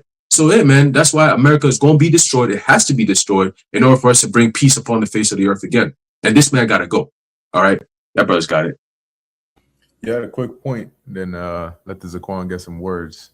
Going rapid fire up in here. But when you mentioned about what our pop said, right? That once you gain knowledge, nobody can take it away from you. Like even if they cut your head in half, they can't reach in there and grab your knowledge and take it out, unless maybe they start implanting you with C hips. But what I thought about was that's why Esau, knowing that the next best thing to do is damage control. You already know it. So what can he do? He can't make you unknow it. But what he can make you do is not believe it or not act upon it or devalue what it is that you've learned or know. So it becomes almost as though you don't know it, right? When you learn certain things a long time ago, if you think they're irrelevant, you forget about it, right? Even though you've learned it before, you forget about it. It's not powerful. You don't use it anymore. And Esau has learned that if he can convince you that the dangerous thing that you've learned is actually irrelevant, it doesn't matter. Don't believe in God. He's a myth. Don't do all those things. It's almost the same as wiping your memory of the thing that you learned, because you yourself would reduce the importance of it and you would start to fill that space with whatever rhetoric he is now put into your mind. So even though he couldn't get to you first, he could get to you more effectively than whoever did get to you first. But yeah, that's all I wanted to say on that. Say shalom, shalom. How about you, my thumb? Just something I wanted to touch on as Ron was speaking. This precept came to my mind because um, what we ever received from the Lord, right, via the Holy Spirit, is instructions on how to live, right, and this instruction is going to allow us, through the Spirit, right, to be able to maneuver throughout these last days, right, throughout the time of the hour of temptation, right, throughout, when there's a scarcity of food, right, when there's a scarcity of information, right, and people are all, disarray because they're not understanding, what time it is and what is going on. It's the fact that we chose, to follow the ways of Yahweh Bashim or rather the Lord, gave us this opportunity, to follow his ways, because it ultimately leads to life, and a lot of people right now, they don't view that as such, but the Lord is creating, and I always say this, the Lord is creating the scenario on the earth to where he is going to make it known how following him is, of utmost importance. Right now, people don't look at it like that, but everything that is shifting and everything that is happening on the earth is the Lord actually setting up the domino effects, or the chess pieces, or however you want to, analogy you want to use, to show that following him is the path of life. So this is the book of Proverbs, chapter 8, verse 10, and this is Solomon speaking in the spirit of wisdom, right? So it says, let me start at 4. It says, "Oh, unto you, O man, I call, and my voice is to the sons of men. O ye simple, understand wisdom, and ye fools, be ye of an understanding heart." And we all, at one point, right, were fools because we were without this knowledge. Okay, we were out the knowledge and wisdom of Yahweh Bashem Shai. So, and we thought, I know I did, I thought what I did, what I used to believe in was actually the path to salvation, and then when you come into this truth, that's why the scripture speaks about you have to become like a newborn babe, right? And with that, comes humility, right? Comes learning from, your spiritual fathers, right? Which the brother was speaking about, those men that came before us, as the scripture says, that we've entered into their labors. See, so you have to humble yourself to be able to be taught, because this knowledge doesn't come, from, you just waking up in the morning, you just got this knowledge. It comes from the heavens, but the Lord puts it on certain men. You see? So verse 6, it says, "Here, for I will speak of excellent things, and the opening of my lips shall be right things. For my mouth shall speak truth, and wickedness is an abomination to my lips. All the words of my mouth are righteous. There is nothing forward or perverse in them." Right. And once again, the wisdom really, is the embodiment, or should I say the scriptures is the embodiment of wisdom. That's why Yahweh Shai said that he comes, in a volume of the book.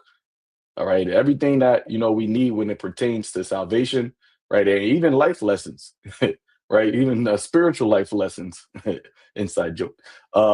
Yeah, it comes from the scriptures, right? It comes from the scriptures, and that comes via the name of Yahweh Ba'ashem Yahweh Shai.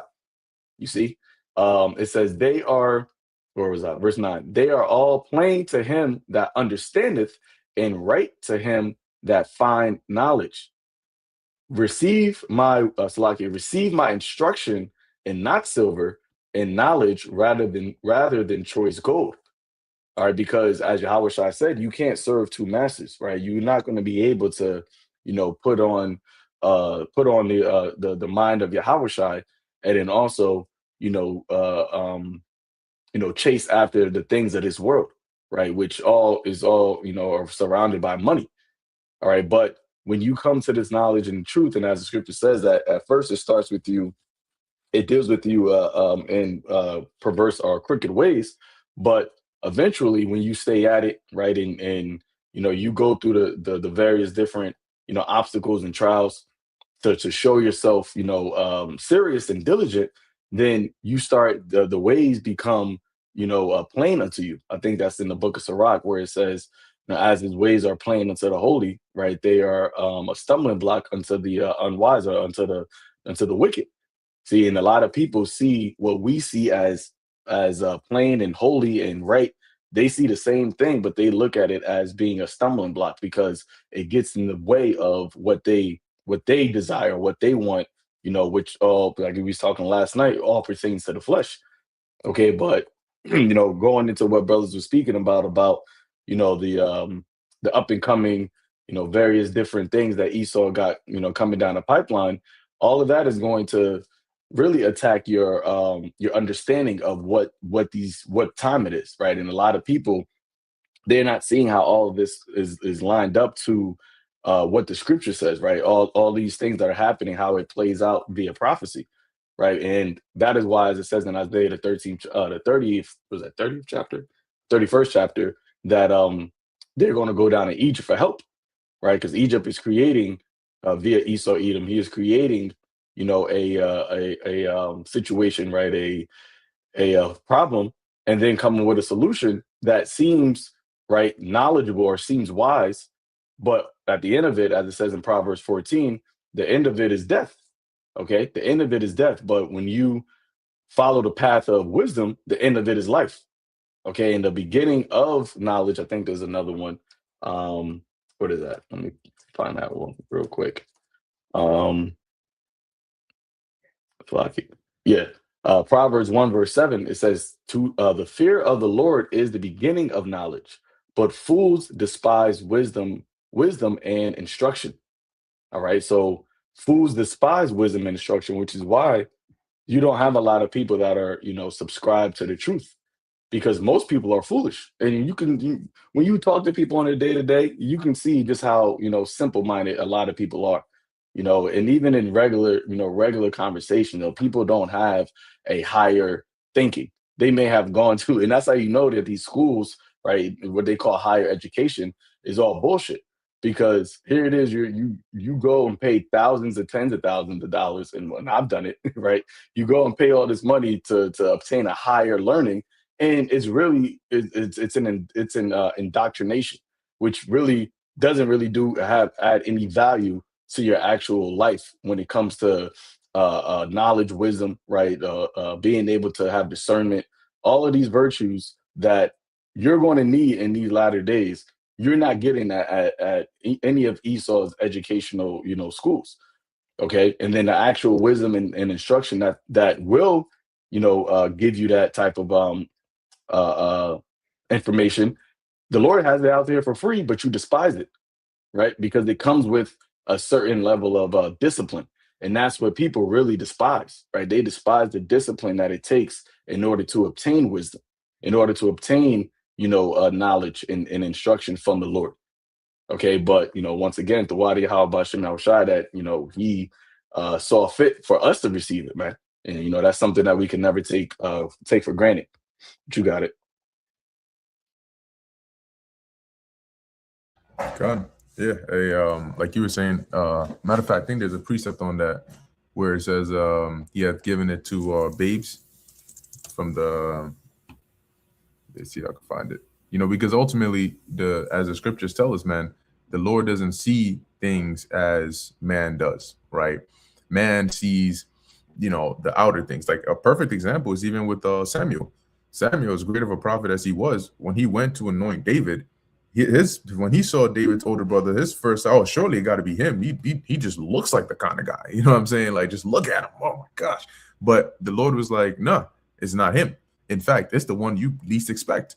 And if the Lord hadn't, you know, pressed Samuel about it, and if the Lord had just told Samuel, you go and come back, you would anointed the wrong person, because David wasn't even there, right? The Lord told him, no, there's somebody still here, which is why he had to ask Jesse to then go call David, you know? So I say that because coming back to this precept here in Matthew 11, a lot of people, when they see us, we're like the Davids of the world, right? You have the scholars, you have the Edomite pastors, and so on and so on. They to the world look like the older brothers, right? They look like the ones where you would expect, oh yeah, these guys, like he's an old Edomite guy with a white beard. Of course he knows the Bible in and out. Of course he knows the correct breakdowns of it, right? And so they're willing to listen to them.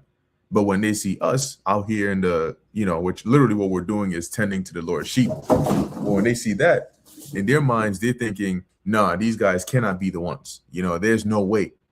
And I remember back when we were teaching one time, you had somebody that came up and, you know, they came up trying to ask like tricky questions, but we would always give them an answer from the scriptures.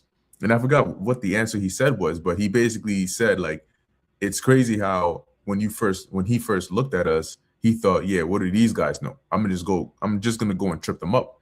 And then based on the answers he got, he basically got respect for us, because he actually started to listen. And as we told him, it's not us that you were hearing, right? The Lord says it's not you know, I that speaketh, or it's not us that are speaking, but the Spirit of the Lord that's speaking within us. So that's what you were really hearing. So this is Matthew chapter 11, verse 25. It says, at that time, Yahushua answered and said, I thank thee, O Father, Lord of heaven and earth, because thou hast hid these things from the wise and prudent, and has revealed them unto babes. And if you think about it, like, why would the Lord be thankful for that? Because when you look at the spirit, when you look at the spirit of these the quote unquote wise and prudent at the time, they would have just taken this, and like even Paul mentions, a thorn was given him. Why? So that he wouldn't become high-minded and proud through the abundance of revelations that he was given. These people over here, just having the position of deciphering and breaking down the law, were already up on cloud 10. How much more if the Lord had actually given them the true deep understanding of the scriptures? You know, they would have been out of this world. But the Lord gave it to the humble, because he knew that the men that he had given the charge to, even though they may have been looked at as outcasts of society, they're the ones who would have been loyal to it, right? Who's more loyal than somebody at rock bottom that you helped turn his life around? Because he didn't have anything at that point, you know? And so even when you look at some of these like mastermind supervillains, that's who they go for. They go for people in the lowest of society, because they're like, these are the people that are going to be most loyal to me. Even though they may have some wicked plans for them, they know that if they go and they turn them around and nurture them and be that father figure and so on and so forth, they can gain a deep level of trust so strong that nobody can break that, because who was there for them when they were in need? And then you popped up. So you're the one they're going to be most loyal to. But, you know, going back to the points that brothers were making, that's why it's very crucial that the Lord, having taken us on as his sons, we have to be obedient unto him. Okay, because he hasn't taken everybody as his sons. Even the rest of the nation of Israel, not everybody has that access to Yahweh Ba'asham Yahushai. All right. And just like people who are very close friends, when they have a falling out, it's bad. It's bad. It's like when they become enemies, they become the worst of enemies. You see that all the time. All right. From like 9th grade to 11th grade, they're like, damn, people like freaking mortal enemies or something. And then the vice versa. People who may have been enemies at first, when they become friends, they become really, really, really strong friends. So if you start off as a friend of the Lord and you fall back, or you make yourself an enemy of the Lord, you're done. You know, especially if you're not of the elect, you're done. Even if you are of the elect, it is going to be a very difficult path to come back. The deceptive layer of the story of the prodigal son is you think, oh, well, life got hard in the world. I'm gonna just come back, and the second I get back, my pops is happy. He's gonna kill a goat for me, and we gonna eat and call it a day.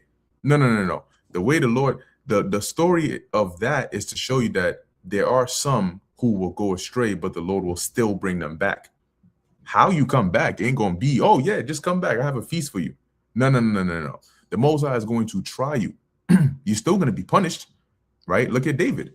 David went off, but the Lord had mercy on him, but he was punished. His life was hard. You know, when you read in the Psalms, talking about how he what was it? His food was mingled with tears. Okay. His bread was mingled with tears. So he had it hard, man.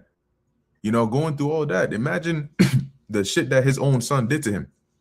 You know, that's something that if an enemy did to you would be disgraceful. How much more your own son? So don't think that, oh, I can go astray, and if I'm of the elect, it's gonna be okay. Yeah, it might be okay, because you might end up, you know, going through a very hard and difficult path to come back. The okay part is that the Lord will give you a way back, but it may be filled with thorns, scorpions, you know, to really prove, because you got to do more now, right? You got to catch up now. You got to do the extra. You got to take the painful shortcut if you want to catch up to the rest. And with the times that we're coming into now, you don't want to jeopardize that. All right. You want to go through Jacob's trouble, you know, knowing that, you know what, Lord, this is hard, but I got you with me. So I'm not stressed. But if you're going into Jacob's trouble shaky, you trust me, you're gonna have a hard and difficult time. When you get fired from your job, you're gonna be sitting there like, Lord, like, you have no obligation to do anything for me at this point. And I'm afraid. You know what I'm saying? I'm cooked. Like, I don't know what I'm gonna do. But if you've been loyal and faithful to the Lord, you're excited when they bring out Genesix, when they bring out the 6G, when they bring out the implantables. You know why? Because you're looking forward to miracles. You're like, Lord, the crazier the situation, the more excited I am, because you have to actually do something. If I'm at a dead end and there's enemies behind me, I know the Lord gonna have to do something. And it's not gonna be ordinary. It's gonna be extraordinary. So as the elder Yahshua once mentioned, faith provokes miracles. But you got to be put in a position to show forth that faith so that the Lord can then, you know, perform his miracle. You brothers got it. I have a precept here. The book of 1 Corinthians chapter 5, beginning with verse 1. It is reported commonly that there is fornication among you, and such fornication as is not so much as named among the Gentiles, that one should have his father's wife. And ye are puffed up, going to how, you know, knowledge makes a man puffed up. And it says, ye are puffed up and have not rather mourned, that he that have done this deed might be taken away from you. For I verily, as absent in the body, but present in the spirit, have judged already, as though I was present, concerning him that hath done this deed, in the name of our Lord Yahushua Mashiach, when ye are gathered together in my spirit, with the power of our Lord Yahushua Mashiach, to deliver and one unto Satan for the destruction of the flesh, that the spirit may be saved in the day of the Lord Yahushua Mashiach.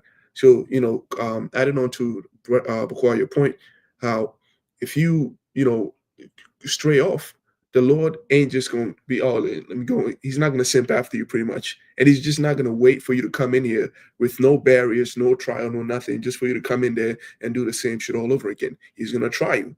And here it says, what? To deliver you unto Satan. He takes that hedge around you. And, yo, I keep saying this, man. All you got to do is read the book of Job and find out what Satan can do to your ass. Okay? So the Most High will put you through. If he throws you out there and he wants to teach you a lesson, he thrusts you into Satan. Satan will put some heavy hell in your ass. Some things that you don't want to, don't risk that, man. You don't want to go through that. Just stay on the path and be humble, because, you know, like the Bukhari is saying, that the knowledge of the Lord, it puffs up, right? The people in the world who are not given this knowledge were so high up, so puffed up, that the Lord said, now, if I give it to him, there's nothing good going to come from this. He's just going to take it and he's probably not even going to give it to people how he's supposed to give it to people. You know what I'm saying? And it shows you that in this movie, I think Captain America, where he was trying to get where Red Skull was one of the super serum, And then the scientist that created it, he said, nah, because this guy has known strength all his life. You give him more strength, he ain't going to appreciate the strength. He's going to oppress people. But a weak man who understands the value of strength, that's the one. That was Steve Rogers. He gave it to him, and bam, that was the best decision he ever made. And so that's the kind of mindset that the Lord is looking for. See, it's all about, it all stems from inward. We gotta purge out all this thing that can fester out and then eventually cause us to do some things that that are gonna have us so far back that we may have to jump through some hoops and hurdles just to get back into the same position, or even if less than what we had, maybe less glory than what we had in the very beginning. So pretty much it. That's just the add-on that I wanted to bring out on that. Yeah, I got Yep. just another quick precept here. Proverbs, going back into the instructions and the wisdom that the Lord gave us. Proverbs chapter 19, verse 20. It says, "Hear counsel and receive instruction, that thou mayest be wise in thy latter end." Okay, so once again, because everybody sees, right, that a time of some type of trouble is coming, right? Some people don't really understand the magnitude of it, but you have a lot of people that talk about, oh, it feels like the end times, or it feels like the world is in the X, Y, and Z. But what wisdom, all right, do you have to navigate through this time, all right, and or what is your projection of how you're going to make it through that, right? And a lot of people, they don't even think about that, right? They try to think about it not getting to that point, but they're like on a path or on a road, and they see that the road is on a cliff, and they're just like, I'm just not going to think about it. It's like you're still driving towards that, you know. So instead of just trying to be oblivious, and that's why we read before, it says that fools despise wisdom. You truly see how foolish people are, because they see what's happening, but yet they don't want, what is that cognitive dissonance. They don't want to accept the reality of the situation. They don't want to accept what the situation is. This place is over. This devil's coming down with wrath, right? Your liberties is being taken from you, right? I put it in a group chat that you have ICE, that they're giving more new technologies worth hundreds of millions of dollars to surveillance, right? I think it says new surveillance tools, and they're using it first on quote unquote illegals, but it's being implemented in a way that this is going to become the normal way of doing investigations, right? A normal way of targeting who they call criminals or people of interest. You see, so they have they're reshaping or reimage or reimagining society, right? And using these surveillance tools, same ones you see in these dystopian movies, right? Like Minority Report, right? What was another one? The Black Mirrors episodes. All of that is becoming your reality. Okay. And as it says here, running this back, hear counsel and receive instruction. The Lord isn't like, yo, you know what? I'm gonna have y'all go through this blind. Y'all just gonna have to figure it out. No, the Lord has sent the word out from old, right? And then sent the prophets to make it plain amongst the tables. So we've been giving you the warning. And then on top of that, the way that the Lord tells you, right, to navigate isn't like he's saying, okay, well, you got a doomsday prep for 30 years. You gotta get a pantry underground. You don't gotta, all he says is believe and trust on me, right? I said that in a video yesterday. The easiest thing that to do is what the people find the hardest to do, which is just to have the faith in the Lord, right? They want to do everything else except just have faith in the Lord. All right. But as it says, that thou mayest be wise in thy latter end. Okay. So the instruction and the counsel, okay, which what we're doing while we do these videos, this is like a counsel, right? This counsel that we're given through, well, the Lord is given, right? We're just the instruments, we're just the vessels. It's to make you wise in the latter end, is so that you will be able to endure, the times that we're talking about. Because Esau, right, the devil, he's not going to stop with what he's doing. Matter of fact, he's only just going to speed it up, and that's clearly evident by way of all of these executive orders that he's signing, all these things that he's doing. He's showing you that he's only just speeding this up even faster and faster. All these billions of dollars that he's technocrats pouring into AI and mixing private public partnership, all of those things, right? Brothers mentioned yesterday the White House mentioning the CHIP, right, in their website. So, what do you think all this is leading up into? But then again, you got people that don't even know that. You got people that still, and they won't even know that. I remember we were talking about it before. You probably still got people that don't know that America bombed Iran, and it's just like, yo, how oblivious can you really be to life? But hey, a lot of people are blinded, right? That's why the Lord said that, right? The elect have received it, and the rest are blinded. But y'all got it. I got No, go. I got a precept when you said faith provokes miracles. This is the book of Mark, chapter 9:23, and it reads, Yahweh Shai said unto him, If thou canst believe, all things are possible to him that believeth. So if you really believe in the Lord and have faith, he will save you in times of trouble, then literally anything is possible. And the Lord could save you in ways you can't even think of. You may think of ways the Lord can save you, but like when the Lord actually takes action to get you out of trouble, you'd be like, oh shit, I didn't even know this was possible. Like in the time of Moses, when he told Moses to split the Gulf of Suez, like no one ever thought that was even a solution. Just throw your rod in the sea and the Lord will split it. No. Until the Lord commanded it to happen, that's when it was possible. And that's exactly why our thoughts and ways are not like his. And then earlier you talked about FOMO and people fearing death. But like when I think about it, why should death be everything we all have to fear? Do we only live because we don't want to die? The answer is no, because our Lord and Savior defeated death. And in 1 John 4:18, perfect love casteth out fear, roughly paraphrasing. So if we really love and believe in the Lord, why should we even fear death? The only one we should fear, is the one that can kill both body and soul, which is the Lord, Yahweh Shem Yahweh Shai. So with all the shit they're bringing to bring us into a time like never before, as brothers are saying, all you got to do is trust in the Lord and have faith. It's simple, yeah, but it's not an easy thing to do if you aren't taking the necessary steps to prepare now. Studying, taking time to know the Lord, to know how he moves, to doing his work, That's about it. Yo, I like how you said no one even thought that was a solution.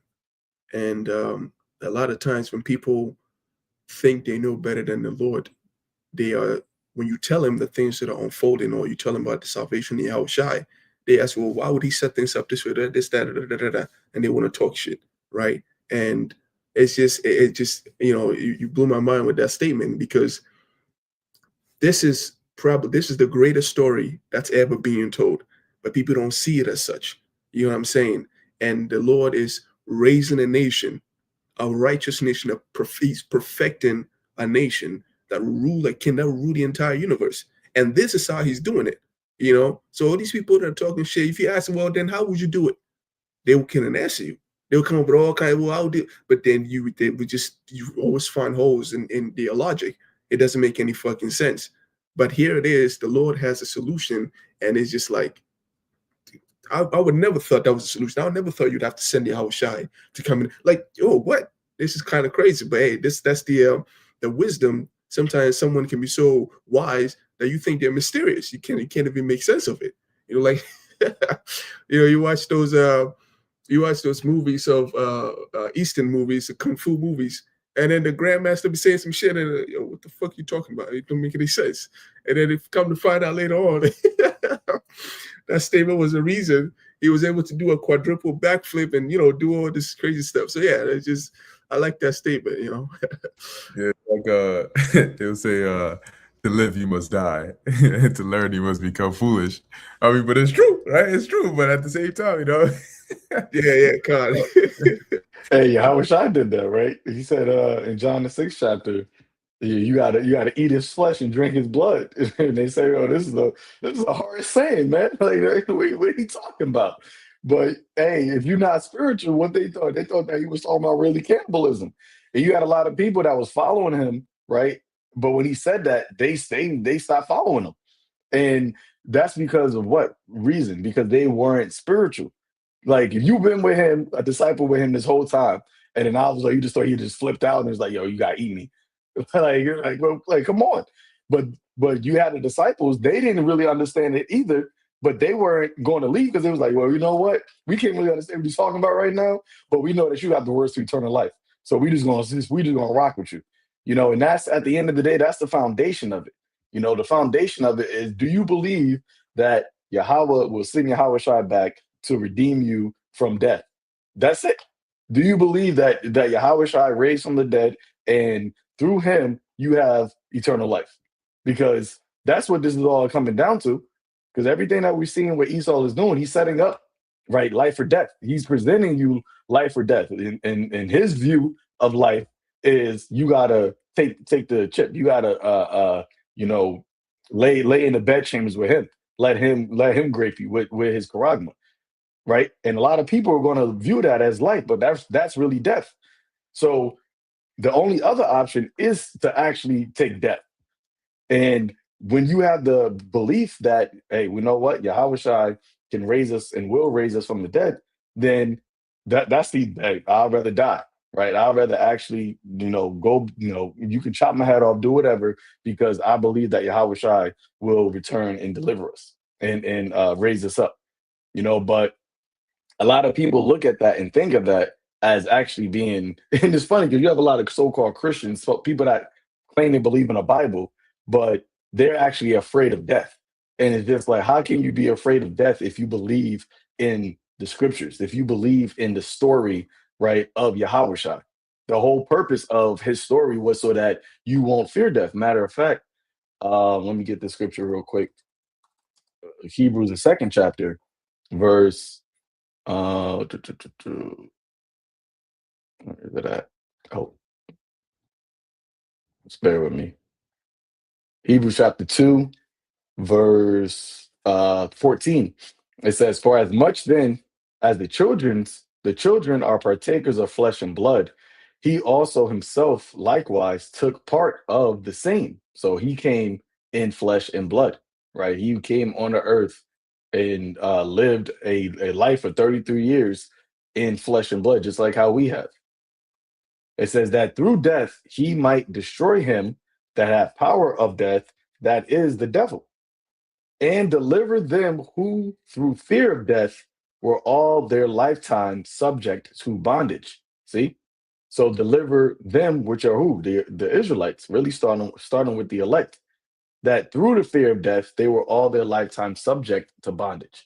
And that's what Esau is setting up now during slavery, right? A lot of reasons you had people, didn't want to revolt is because they was afraid to die, right? And the ones that you hear about revolting, like Nat Turner, right? He gets immortalized because he actually tried to escape. He tried to free his people, which it wasn't really the time for that, but he wasn't afraid of dying, right? And that's what gave him the courage to do what he did, right? And there's plenty countless of others who chose to fight back or chose to try to break out of the bondage that they were in, right, knowing that it was going to potentially cost them their lives if they got caught, but they tried to do so. Well, that was them doing it on their own merit and through their own power, right? What we're doing now is fighting back, but not physically, right? Because the weapons of our warfare are not carnal, right? And the reason why we are not in fear of death is because of what Yahweh Shai did.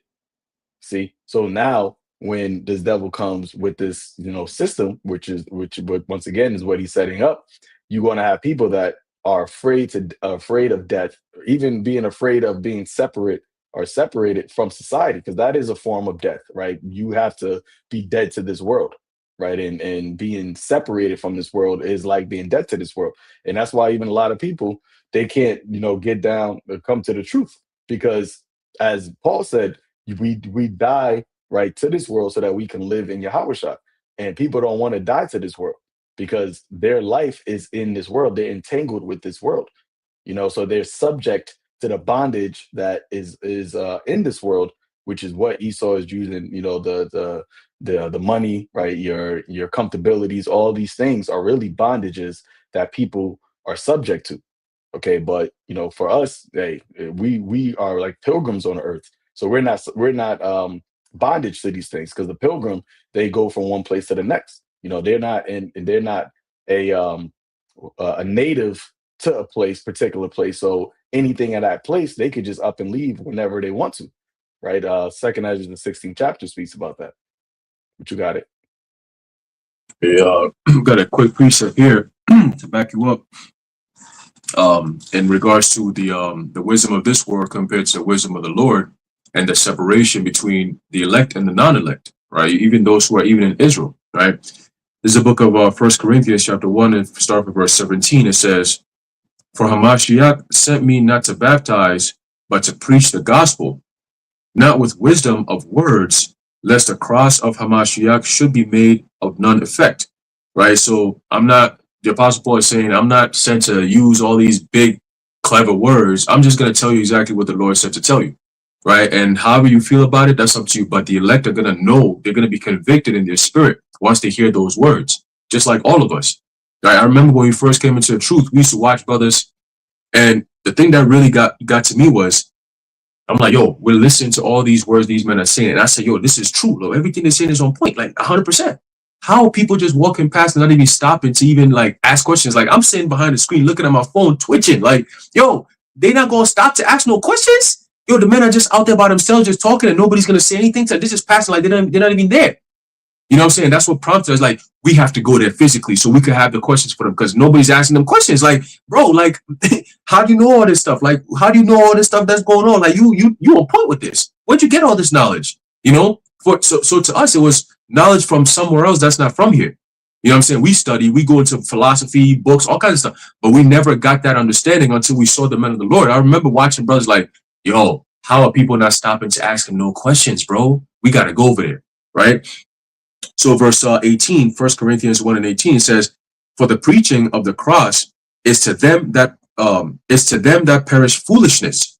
Right? That's why everything we say to them sounds like everything opposite of what we say.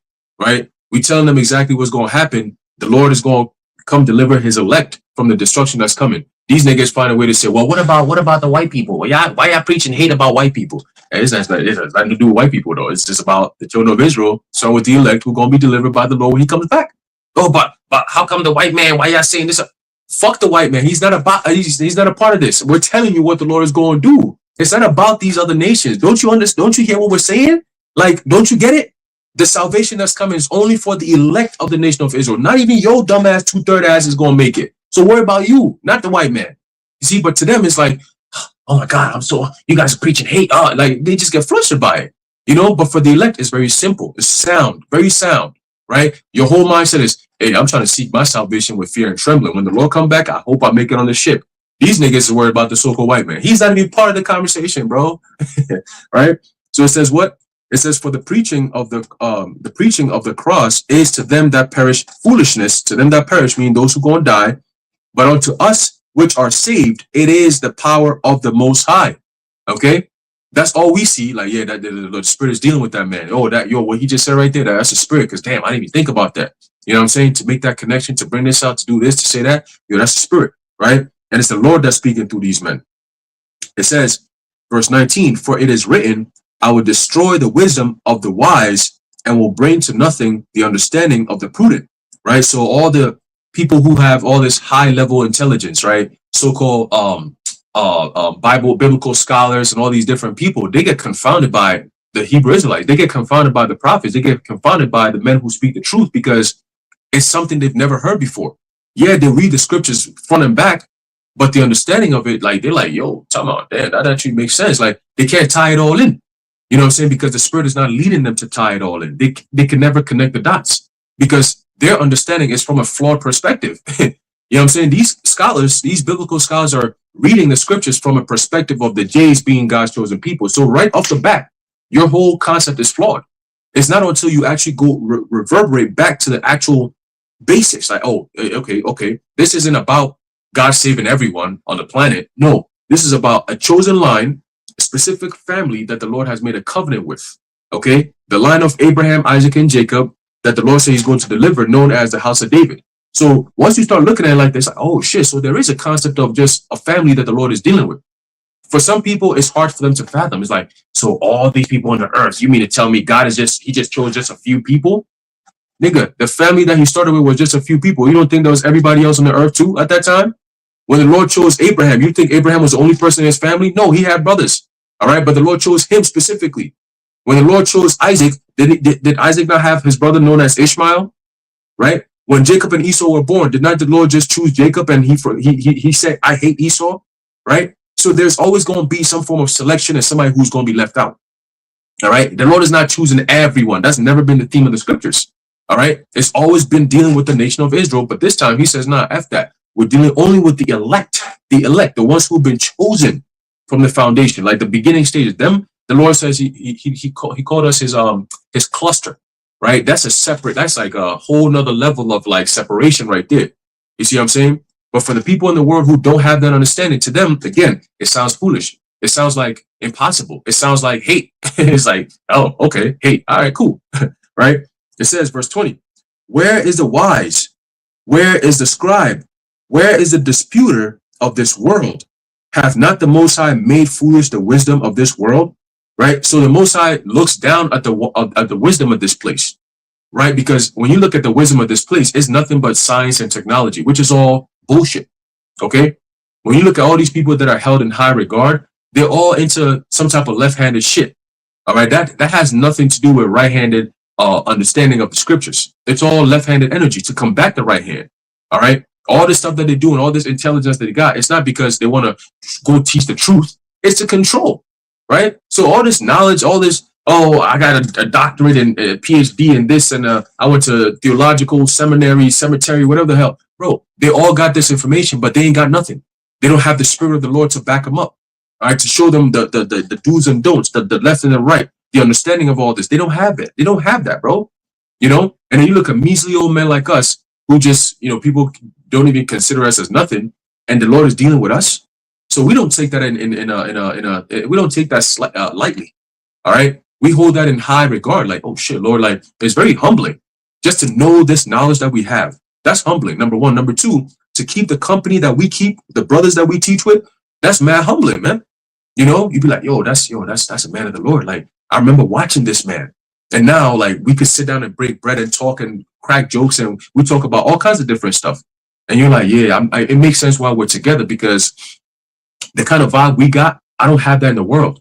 You see what I'm saying? We got family members that we go years without talking to, and it's like, shit, I forgot that this nigga is even alive, But for brothers, it's like, it's a very intimate thing. It's like, yo, like I care so much. They care so much. Like we all care about each other so much because we feel the same way about everything we do, right? We think about it. Of course, we're all individuals. We have our own unique spirits, but ultimately when it boils down to it, we all think the same way, which is, we can't wait to get the fuck up out of here and get the kingdom, let the Lord destroy this place and set righteousness back on this earth again.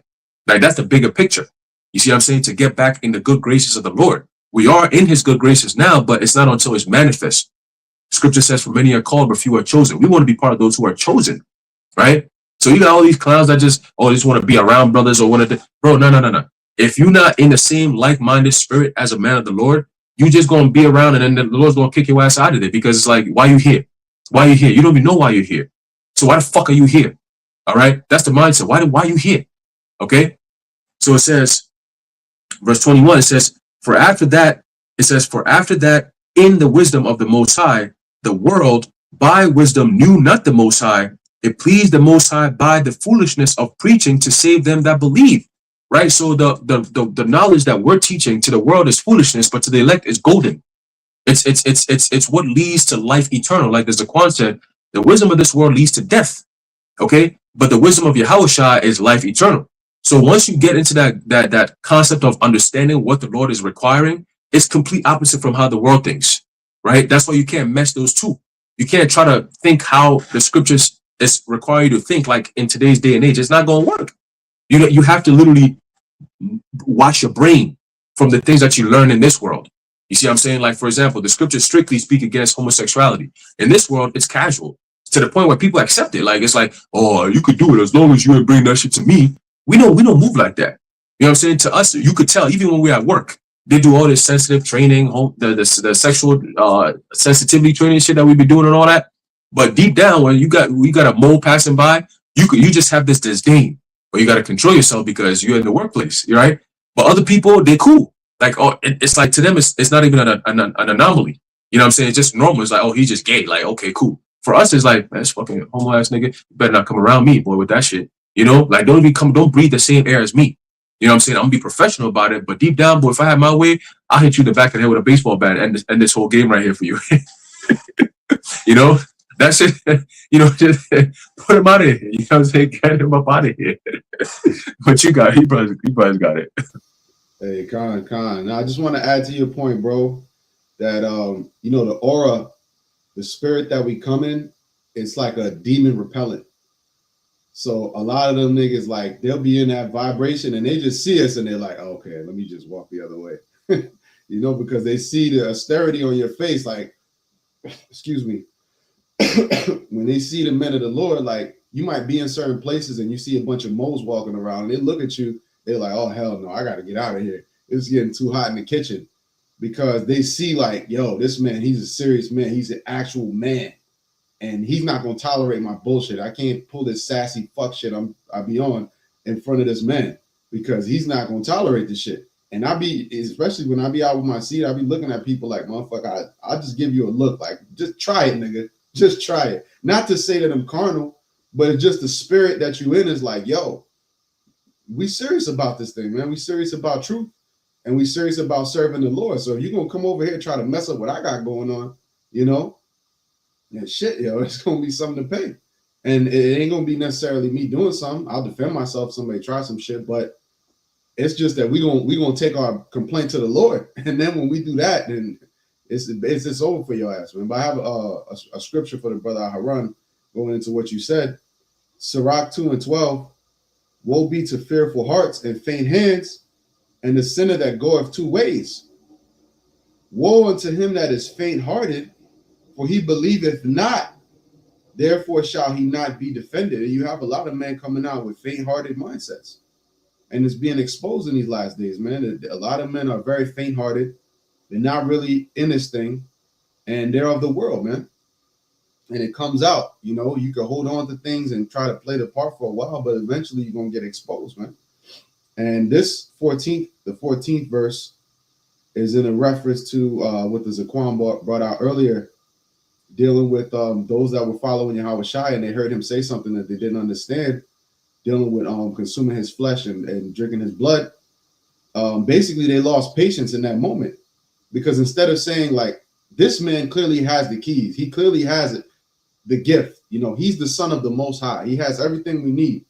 So if he says something and I don't understand it, it's not a him problem, it's a me problem. And I need to sort it out so that I can understand or be patient and wait. And then when the Lord is dealing with me in a certain time, I'm going to get it. And a lot of times with certain things in the doctrine, it's like that. When you hear it at first, you might be like, man, I don't know about that. But listen, I'm going to just be patient and may how about Shem Yahshua open my mind to receive it. Especially I'm talking about when we first came in. Because over time, you're going to be sharp in this doctrine. All right, but I'm going to read it again. Woe unto you that have lost patience. And what will you do when the Lord shall visit you? You see, so they lost patience in that time. And you see right now the same thing is happening, man. Yeah, exactly. You know, the whole thing about what Apostle Har said about the grape thing. And ultimately, he was just breaking down the biblical custom and the law. Okay? And many men, they heard that and they got offended. But you have to understand, we had a worldly Western mindset when we came to this thing. And to an extent now, we still are picking away the pieces of that in the way that we understand things. So if you don't understand something and the spirit hasn't come out, the best thing to do is to be patient and to pray for the Lord to open your understanding. Because you clearly see that these men have been given the name of the Most High. You learn the name of the Most High through these men. You learn the truth. You learn your identity. You learn where Babylon the Great is. You learn about the end time prophecy. They're breaking down history, giving you help. All this information, and then there's one little thing that you don't get, and you're gonna let that be the thing that I can't, you know. Then you lost patience. You're not patient. You know, you don't really truly believe, and a lot of men are like that, man. You know, they were just waiting for that one little thing to pop up so that they could throw their hands up and act like a diva, you know, instead of being patient, man. You know, instead of actually having patience. That's what the scripture is all about. Patience, the patience of the saints. And your patience possess your souls. How many times the scripture talks about patience? But then when a nigga gotta be patient, it's like, oh, come on, man, patience. I knew I had to be patient, but this, you know, this is too much. And that's where we get tested, because it's easy to talk about it, but it's oftentimes much harder to actually apply it. You see? So many can talk the talk, but who will be able to walk the walk with Yahweh Shai? That's the question. You know, but you brothers got it.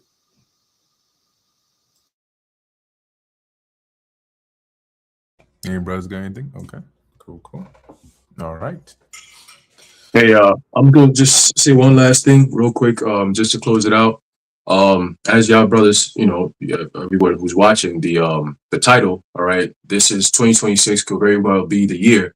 You know, just to close it out, just to, you know, keep the energy going. You know, we're gonna see the 31st night into the first, how the Lord, you know, plays things out. But, you know, things again is gonna get real interesting very soon. And, you know, like we were saying earlier about the whole economic collapse and how they're gonna tie everything into bringing in the MOTB, right? We've said all these things, but now we're about to live it.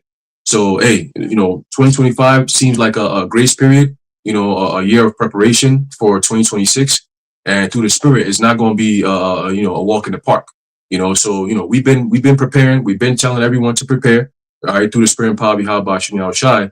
And now it seems like it's go time. All right. So, hey, we're going to see how this thing plays out from the first day of January. You're going to see, because the scripture says the devil knoweth that he hath but a short time. All right. So we about to start seeing a lot of things moving. Executive order after executive order after executive order that was passed in 2025 is now about to make sense. All right. And all this 6G stuff that they're doing, all this stuff that they're doing is all to lead to what? The MOTB. So, hey, Kolo Yabashim Shai, man, but things are about to get real crazy. And, you know, buckle up. That's all I'm going to say. But y'all brothers got it. Shalom. Beautiful. So with that, we're going to end it here. Lord willing, that was edifying to the elect.